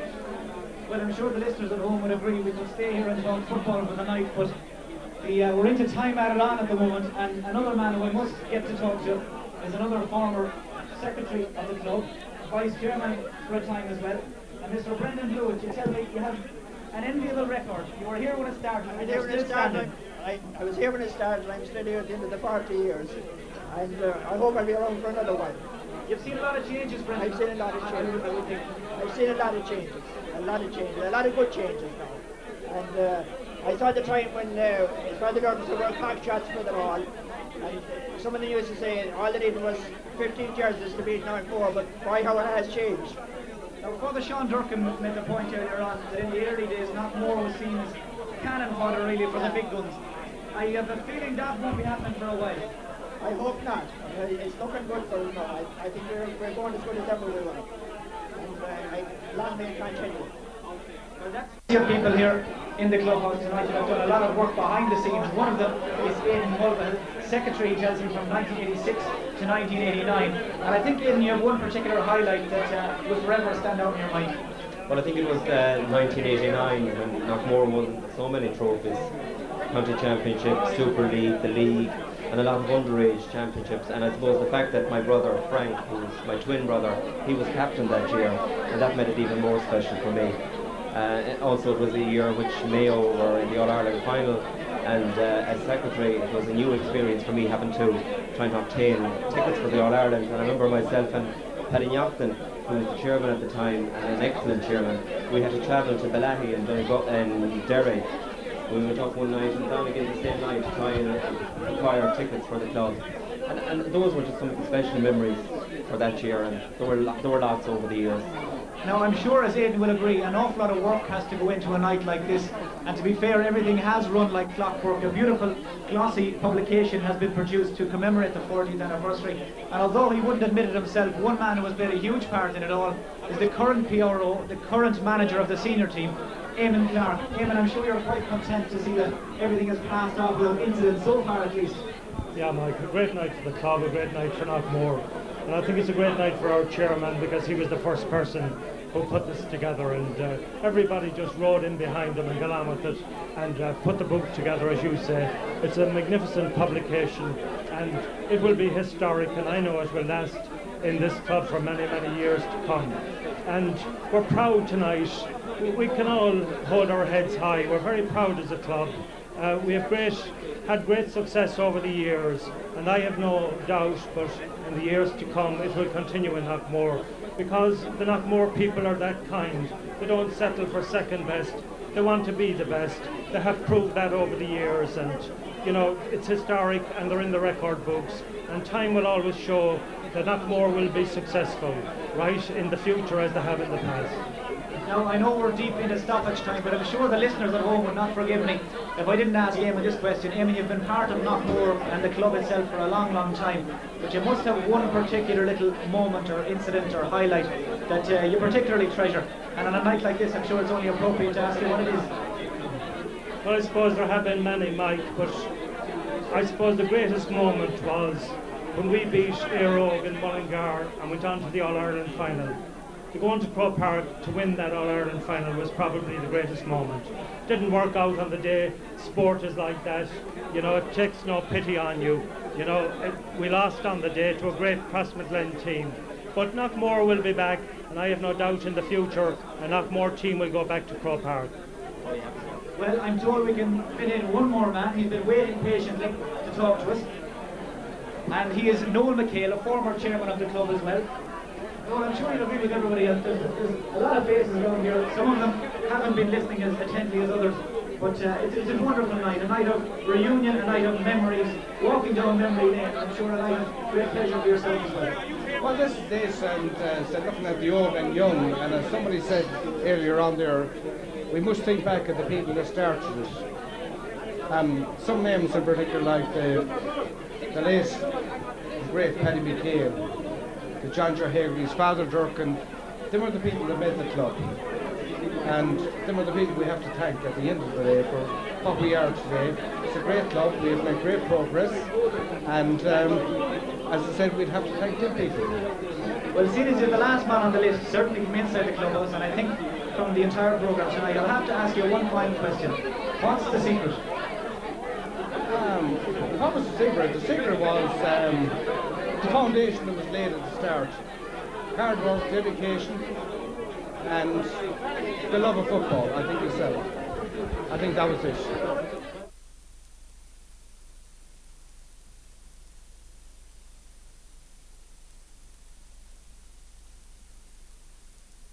The night where we have some presentations to make. Tonight has been a huge success for the Knockmore Club. We are delighted to see so many people here to support us, and thank you very much for that. The people we are making presentations to were all officers of the club over the years, from the initiation of the club. And we are making the presentations in a similar rotation. So we will do our best now, and I will hand you over to our MC for the night, Mike Finnerty. Mike is a journalist with the Mayo News. He is also does all the work for MWR on the games on Sunday, and I'm a very fortunate person. I travel with them tomorrow to Leeds for Sunday's game for Crossmaglen, and I look forward to that in a big way.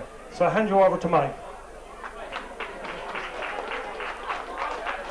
Well, thanks Eamon for that lovely introduction. I don't know who's the lucky one, me or Eamon, travelling off to Leeds on our own for the weekend. The presentations tonight will be made by the club chairman, Michael Timlin. And just to get the show on the road, our first recipient tonight is not with us. He won a county medal with Ballina-Stephenites in 1947. He was a founder member of the club and involved in the purchase of the land for the present pitch, which cost £195. He was a long active member of the club, performing many functions, and accepting his award on his behalf tonight is Eamon Clark. Would you please put your hands together for Richie McShane.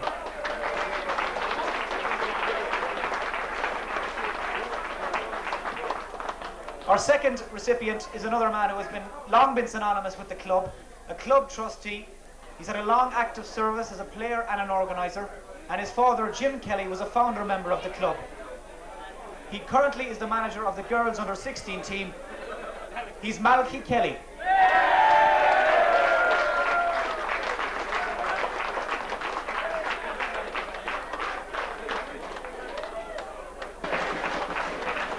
He's even getting a drum roll. And he's still not here.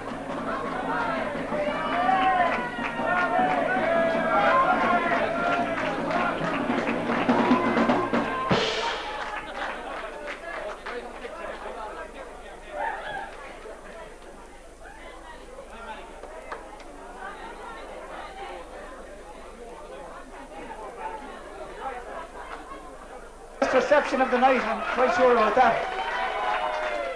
Our third recipient tonight, another man who was a trustee and a founder member of the club, and to present the award, of course, is Michael Timlin. It's Terry McShane.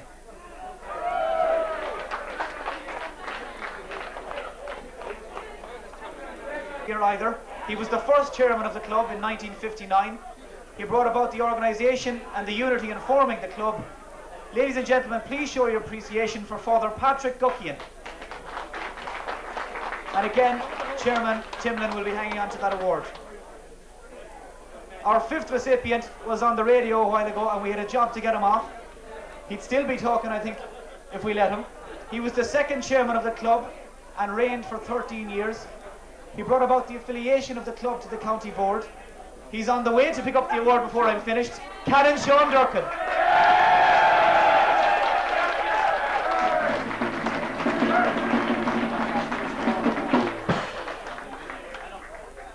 If we could just ask the award recipients as well, when they get their piece of silverware, just to pause for a moment for a photograph, just for posterity. The sixth recipient is a former chairman and secretary of the club. He's also a former player and senior team manager. Ladies and gentlemen, our sixth recipient, Des Farrell.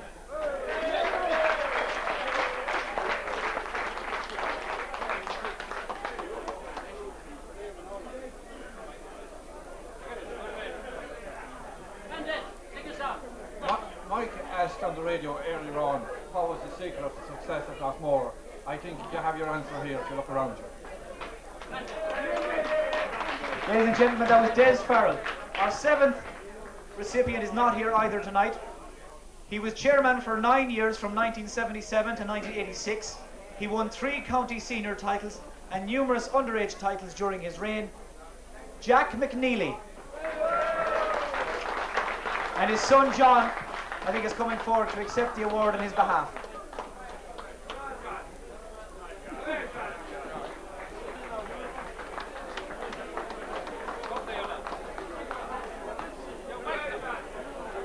Our next recipient, unfortunately, couldn't be here with us either tonight. He was chairman in the late 80s, but he is unable to attend because he's currently in the US of A. But please show your appreciation in recognition of the achievements of Father Noel Clark.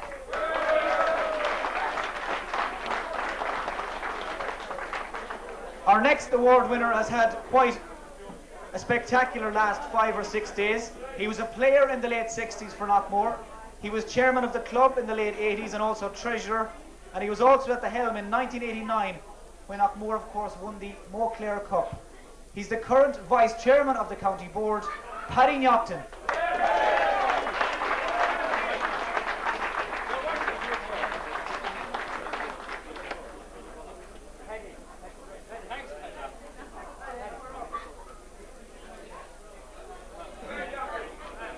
The next man to make the walk to the podium here was chairman from 1990 to 1992.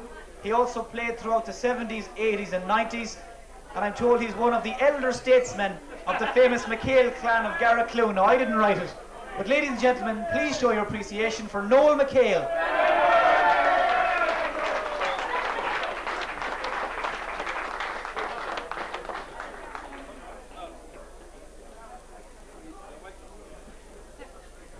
Our next recipient couldn't be here either tonight, but he was a long-serving player in the 60s and the 70s and chairman in the season of 92-93. He was also a member of the 1973 County and Connacht Club Championship winning sides. Ladies and gentlemen, in his absence, please show your appreciation for Paddy O'Hora.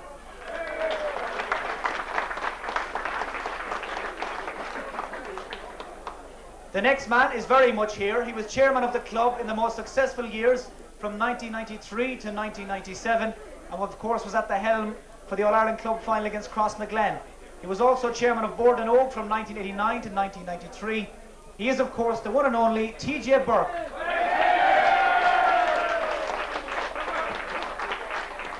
Now, I'm not quite sure what happens next because the man presenting the trophies is about to receive one, but I'm sure Eamon Clark will be thinking ahead. He's the current chairman, who needs no introduction, I think, the long-serving, suffering member of the clan. He's been actively involved at all levels in the club, from underage right through to senior, and just for his penance, he also was club treasurer for 3 years. I'm sure you're going to lift the roof off the marquee for this man, Michael Timlin.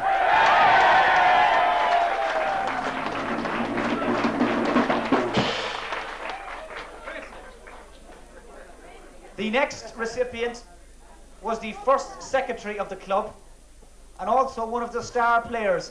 I know they had trouble getting him out of the satellite cruiser earlier on tonight. He is Owen Durkin.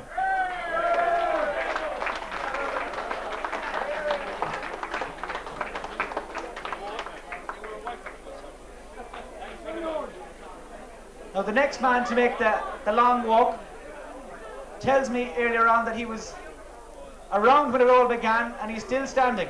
He was secretary in 1959 and 60, a founder member, the current vice chairman, and he really needs no introduction. He's on his way, Brendan Blewett.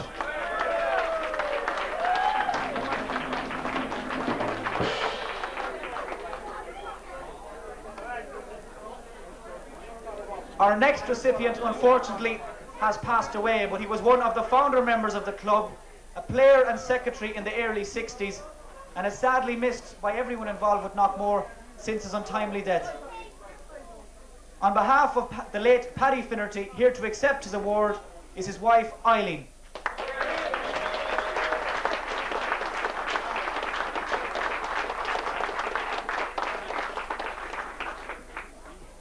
We're halfway there, and the next man who was a secretary of a club in the early days, doing plenty of thinking about tonight, he told me on his way down from Dublin today, where he now resides. He's looking right up at me, so I think he knows what's coming next. It's Jimmy Rush.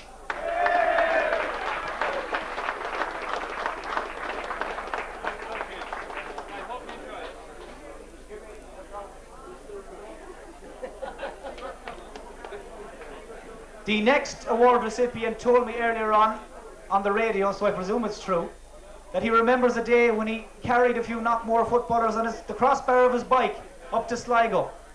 He served at the top table. He also served on the field of play. Ladies and gentlemen, Val Hughes.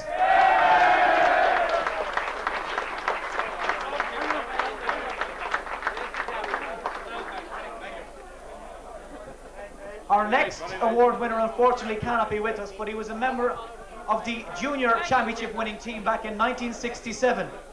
He was also a member of the 1973 Connacht provincial champions, and in 1980 picked up another senior championship medal. He's been the manager of numerous successful underage teams, and on behalf of PJ King, his mother Maggie will pick up his award.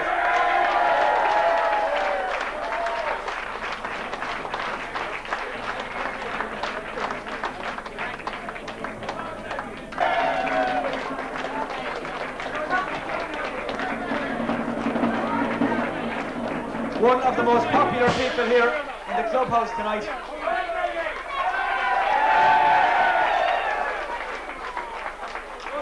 Ladies and gentlemen, Maggie King once again. Our next award winner, believe it or not, carved out quite a successful career for himself in the middle of the field, clad in black and with a whistle. He was secretary of the club from 1973 to 1986 and one of the longest serving officers, who is now assistant country secretary. Another man who needs little introduction, Sean McHale.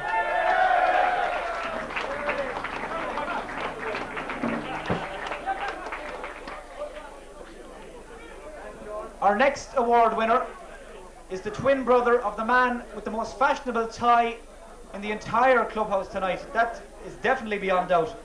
He was secretary in the late 80s and comes from a family steeped in footballing tradition. Ladies and gentlemen, please put your hands together for Aidan Mulvehel.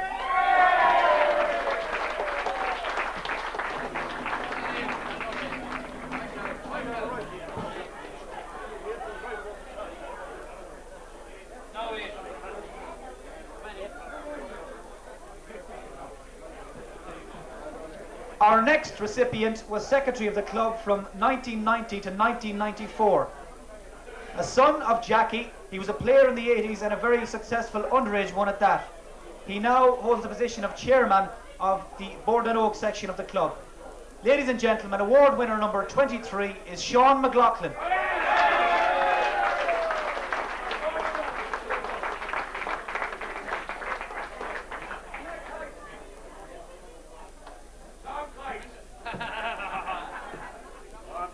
One heavyweight to another.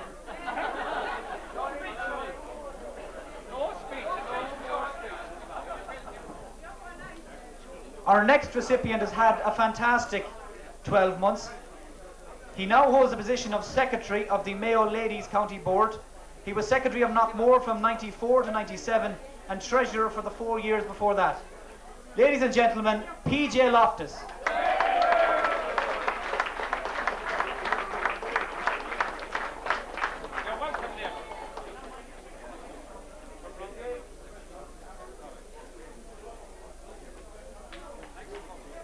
Our next recipient is a man who almost slipped by us a little earlier, but he was secretary of the club in the season of 72-73 and also wore the club colours during the 60s and 70s, winning a county and provincial championship medal in 1973. Ladies and gentlemen, please put your hands together for Mr. Joe Clark.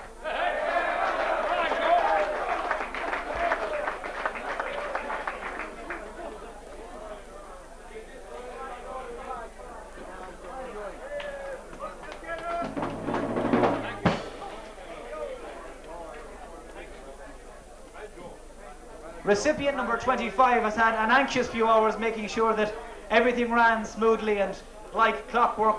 He was Secretary of Board and Og from 94 to 97 and Club Secretary at this very moment. We're told that he kicked football with Sligo for a while. He is, of course, the man on my left-hand side, Mr. Brendan Boland.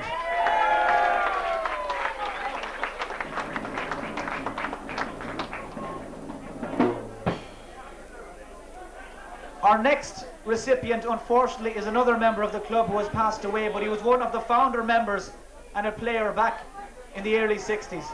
He also was club treasurer, and the club would like to remember him, and do remember him, to the last couple of years with the annual Vincey James tournament.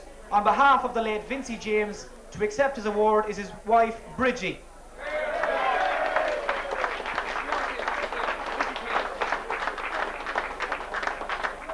Award recipient number 27, another man who had plenty of stories to tell earlier on, and I'm sure he'll be telling them into the small hours here tonight. A founder member of the club, a former treasurer, vice chairman and team manager through the 60s and early 70s, and no more deserving winner of one of these outstanding trophies. Ladies and gentlemen, please put your hands together for one of the characters of the club, John Willie Morrison.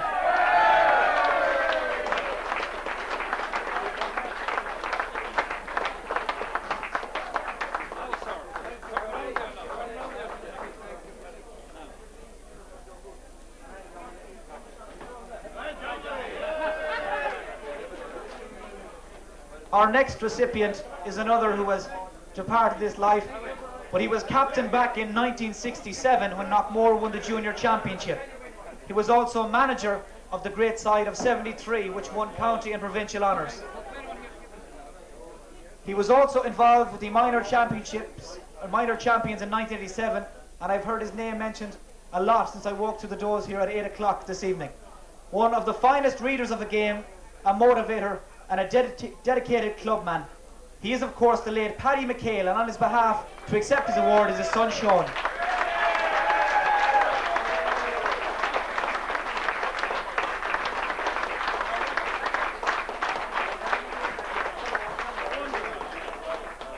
The next award winner is recognised for his outstanding service and many years of dedication.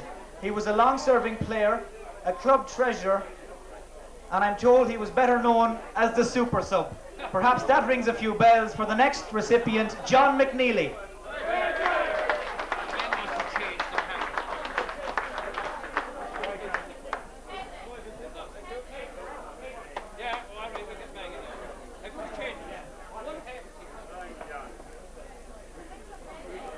There's going to be a break and play for a moment while we... I think we're ready to roll again, and we're just going to make the presentation again to Bridgie James, wife of the late Vincey, on his behalf, who picked up an award here tonight. So after that brief interlude, we're going to restart with a man who was treasurer of the club in the season of 75-76, and a man who wore the club colours throughout the 60s and 70s. Ladies and gentlemen, please show your appreciation for Mr. Jerry Barrett.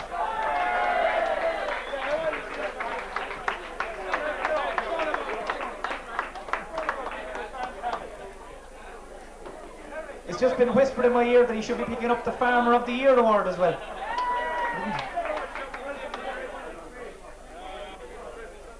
Our next recipient, and it's not a fix I think, is a sister-in-law of the present chairman Michael. So to present the award to his sister Beatrice, the joint treasurer of the club from 1980 to 82, please put your hands together for Beatrice Timlin.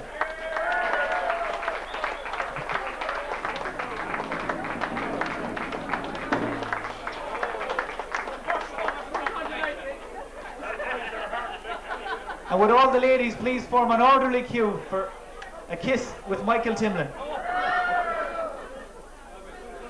Now our next award recipient, and if there's any guards in the house now they'll be getting suspicious, was joint treasurer of the club back in the early 80s and comes from a famous footballing family here in Knockmore. He was a member of the 1977 North Mayo Junior Championship winning team, and he's a brother of the man standing to my right. Ladies and gentlemen, Tom Timlin.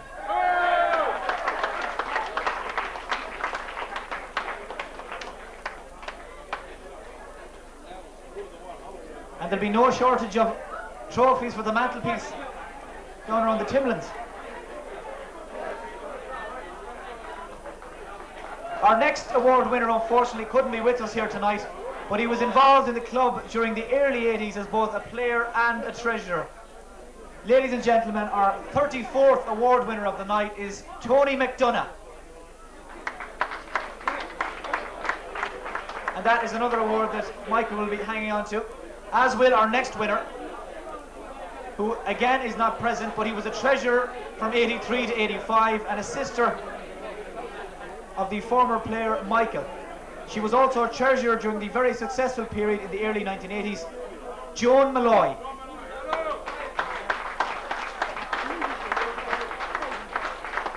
And of course all these winners will be picking up their trophies at a later date.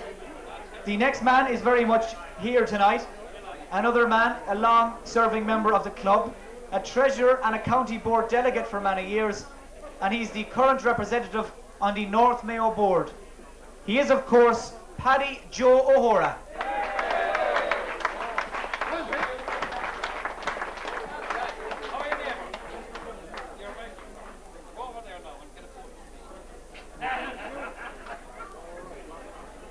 Now we're fairly getting through them. The next winner, we're 5 from the finish, is still very much involved in the club and was both a long-serving player and treasurer. Ladies and gentlemen, please put your hands together for Paddy Red McHale.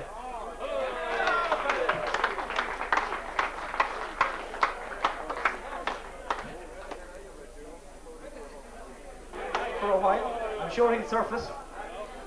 Our next winner is a holder of an All-Ireland minor medal and was a member of the Great Knockmore team of 73. He also trained a number of successful underage teams, and he's the current treasurer of the club. Ladies and gentlemen, please show your appreciation for PJ Flynn.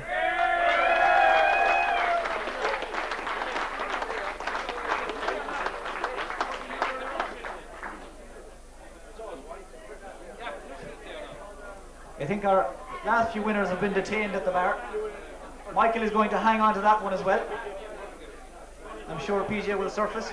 Our next award winner unfortunately couldn't be with us here tonight, but he was a long-serving player and club official and a member of the famous Gareth Clune McHale's sporting family. He's the current manager of the Mayo over 40s team and has tasted success on many, many occasions in the club colours. To accept the award on his behalf is his brother Sean. Ladies and gentlemen, Ray McHale.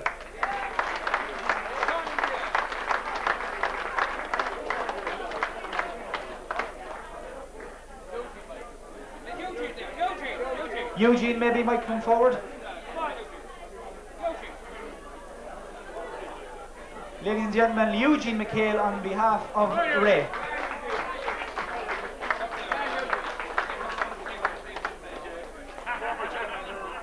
Our next award winner, I see him moving his feet anxiously, was, well, this is what the card says, the legendary manager of the 1992 County and Connacht Club champions, and also involved with the 96-97 team, which reached the All-Ireland final. It tells me as well on the sheet that he's an expert analyst for Midwest Radio Sport. We'll have to let the public decide that. Ladies and gentlemen, the PRO and manager of the Knockmore team at the moment, Eamon Clark.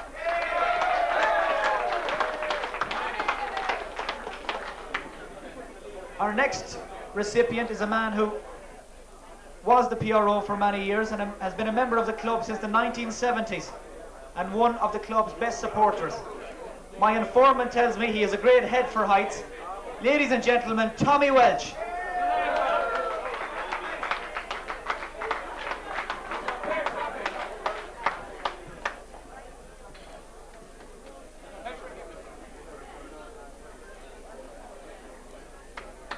And the final winner of these awards, which are here to earmark the great dedication that these men and women have given to the club, joined the club in 1984 and was a selector in 92 and 96 and also managed the side to county title in 1997.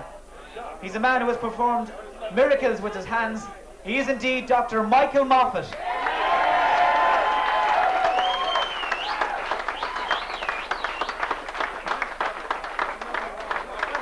So I think just before we let this portion of the award presentation depart, I think we could have a round of applause for all the 42 award winners tonight.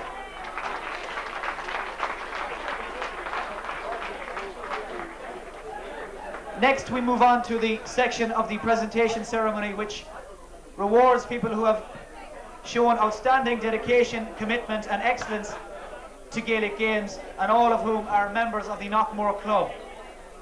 Our first award winner had a memorable 1999.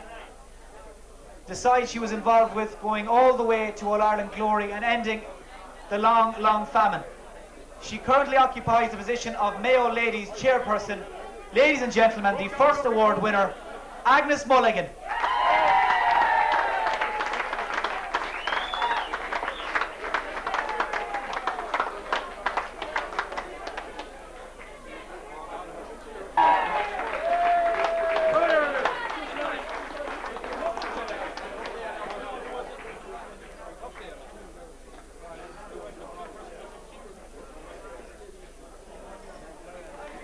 Our second award winner for his achievements in 1999 brought both honour and distinction to Knockmore throughout the summer of the year just gone, with some outstanding displays for the Mayo Miners. A regular at cornerback and a consistent high performer. Ladies and gentlemen, the Knockmore club man, John Brogan.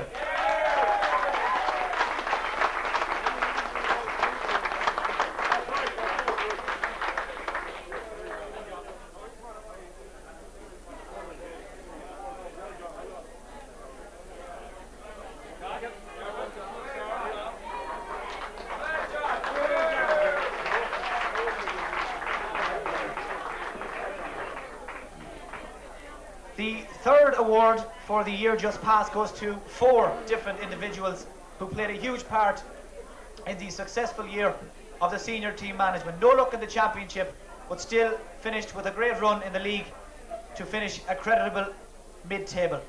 It is the senior team management of John McKenna, Leo Golden, Frank Mulvihill and the manager Eamon Clark.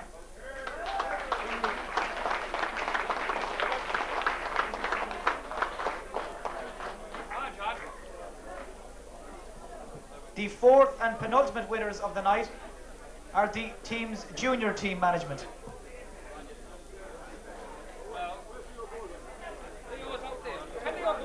But still some pictures to be taken. Could we have Leo Golden maybe to the front of the marquee or the podium to pick up his award? The chairman has decided we're going to leave it later on, so we'll present the penultimate award of the night to the junior team management here in Knockmore, Pat Barrett, Noel McHale and PJ Flynn.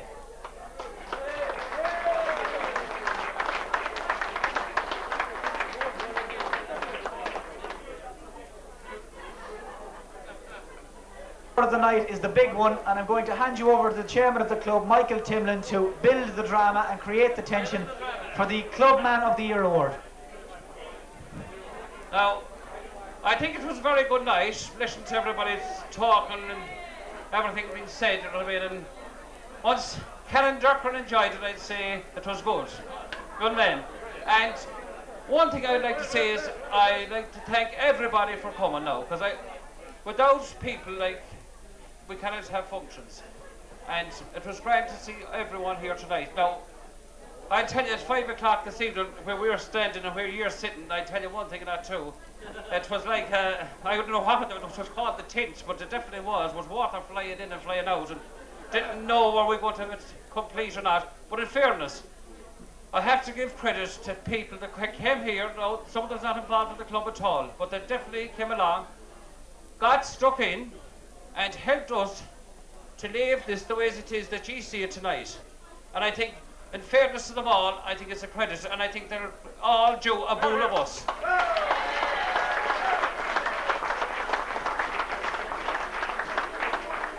So I won't say any more now, I'll finish with that. But it comes out to the Club Man of the Year, and it's hard to pick it, you know what I mean? As the year goes by, you see this one and that one, and you choose the next one. But this man now that I have chosen now, he doesn't hit the forefront too much, but I'll tell you one thing about him. He does a fair bit of work, and I let the story out now, because I'll tell you, he produced that book you have here tonight, and that's James Maloney.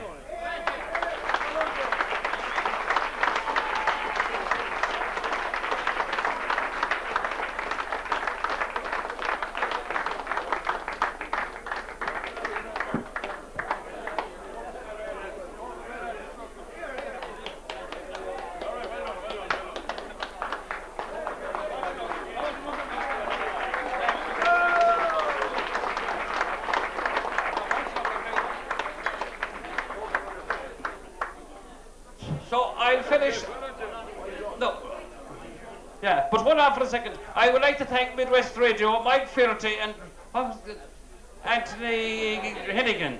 He's a neighbour of our own in Foxford, as far as I know. So I would like to thank them very much. A fair play to you, Mike. It's no bother for the chatted.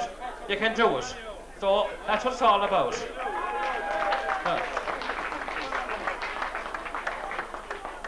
Now, come here. They're not finished yet now. We have to give a little presentation to Mike and Anthony. So Brendan Boland there's handed it over to them.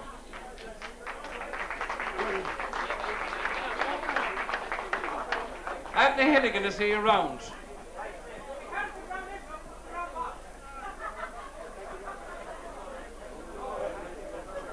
There. Is Anthony there?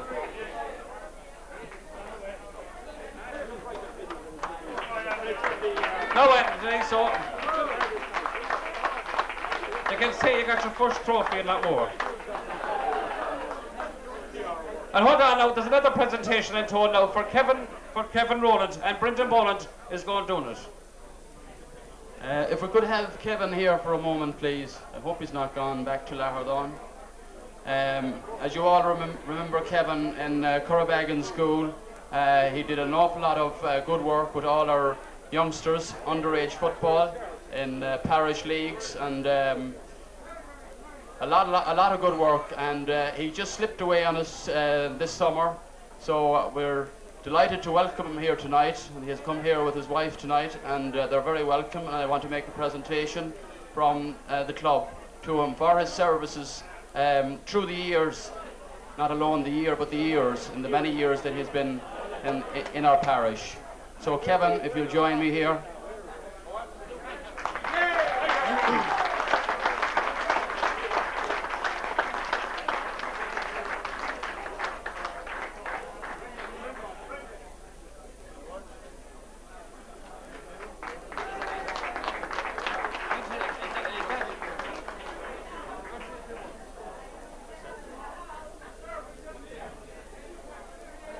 Just a few words I'd like to say is this, I always found when I was in Currabagan National School, this Knockmore club was more than supportive with us. Especially, I like to name one person, and that is Desert Rutledge.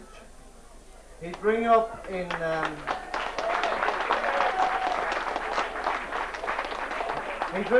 about February. He says, "Have you any fellas there?" And I'd say, "Well, no, we've a few that might be, they're playing with us, and there's a few more that we might stick out." and it'll always work. And I say fair play to Knockmore Club, and especially to Desert Rutledge down to the years, and to the lads who took his place as well. Sean McLaughlin and Nigel Reef and them lads. They were always doing the work, okay? Thanks very much. Thank you very much, Kevin. No, I forgot one thing now, do you know what I mean? I always say about women, do you know what I mean? Without women, you can't do much, and I keep saying this. But I tell you, in fairness to them now, they were here all day, a lot of the day, and along with that, they came tonight when they were asked, and they took on the job, and they did not say they wouldn't or a thing, and they went along and they done it, and I would say thanks very much, girls, and I always say your day will come.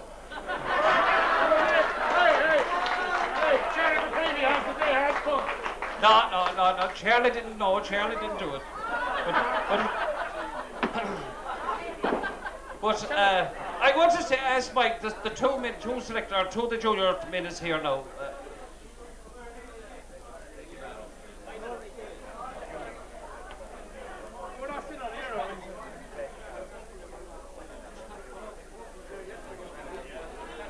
I'm told to bring Packy Barrett and Noel McHale to the stage, or they're going to take the plaques back off me again.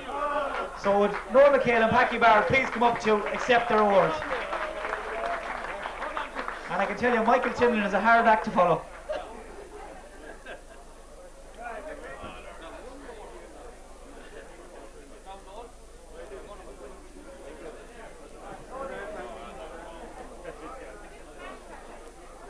Sinead, I think, although Michael has something to say.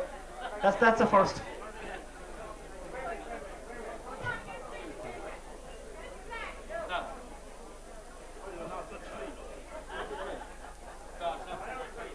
Just before we finish, I would like to ask Canon Durker maybe say a few words and finish it for tonight, and then we'll say tear into the dance or whatever it is.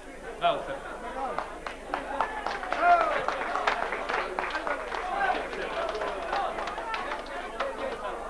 Mr. Chairman, ladies and gentlemen, 40 years on, the chairmen are even getting better than they were.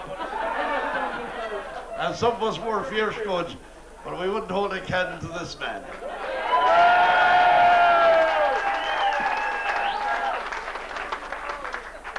Well done, Mick. Well done to all the officers. Well done to the Knockmore Club. I want to say this.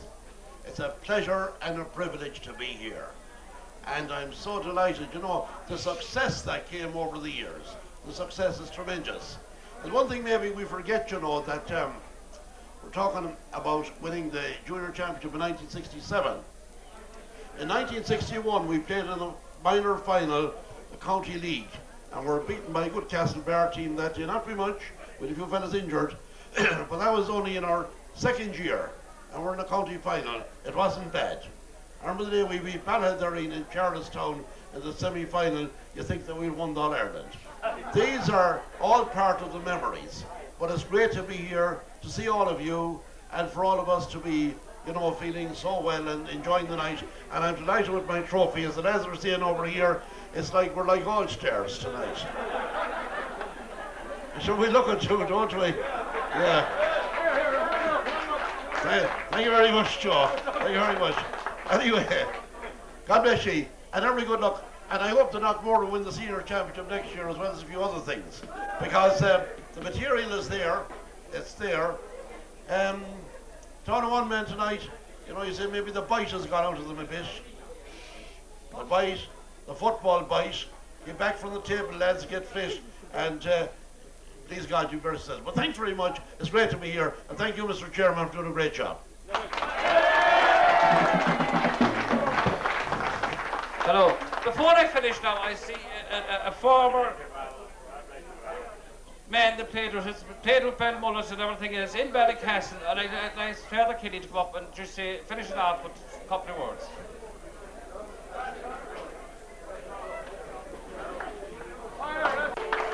Mr. Chairman, thank you very much for the nice words, and thanks for inviting me. I had great days with Knockmore. all I ever regret was that we didn't beat Knockmore when I was playing for Belmullet in 1967. But I was very happy that Knockmore won. Actually, I was unconscious when the final was over, and the first thing I asked when I came around was who won. Said Knockmore won by 2 points. So I had mixed feelings. I'm well done, and well done for everything that happened ever since. I'm very happy about tonight, and I thank you very much for inviting me, and for all the good things Knockmore have done down the years, and may the club go from success to success. And thanks very much for everything, and God bless everybody. Vermont.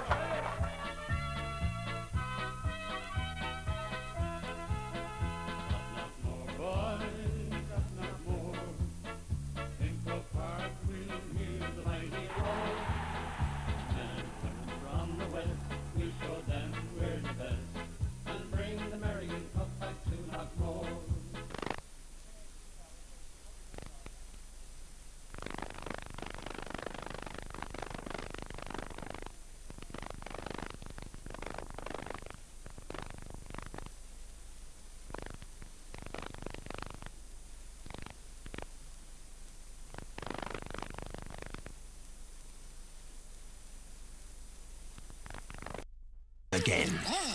Crave. Taste unleashed.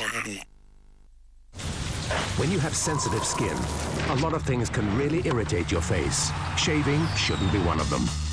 Gillette Fusion has 5 blades with an anti-friction coating that allows them to float comfortably. No wonder its research is recognized by the British Skin Foundation. Fusion, great performance, even on sensitive skin.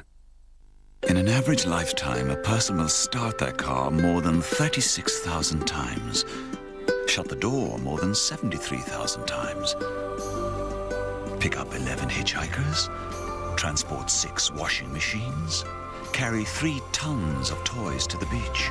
Now, every new Toyota car registered by November 30th comes with 3 years free servicing. The new Urus from just 15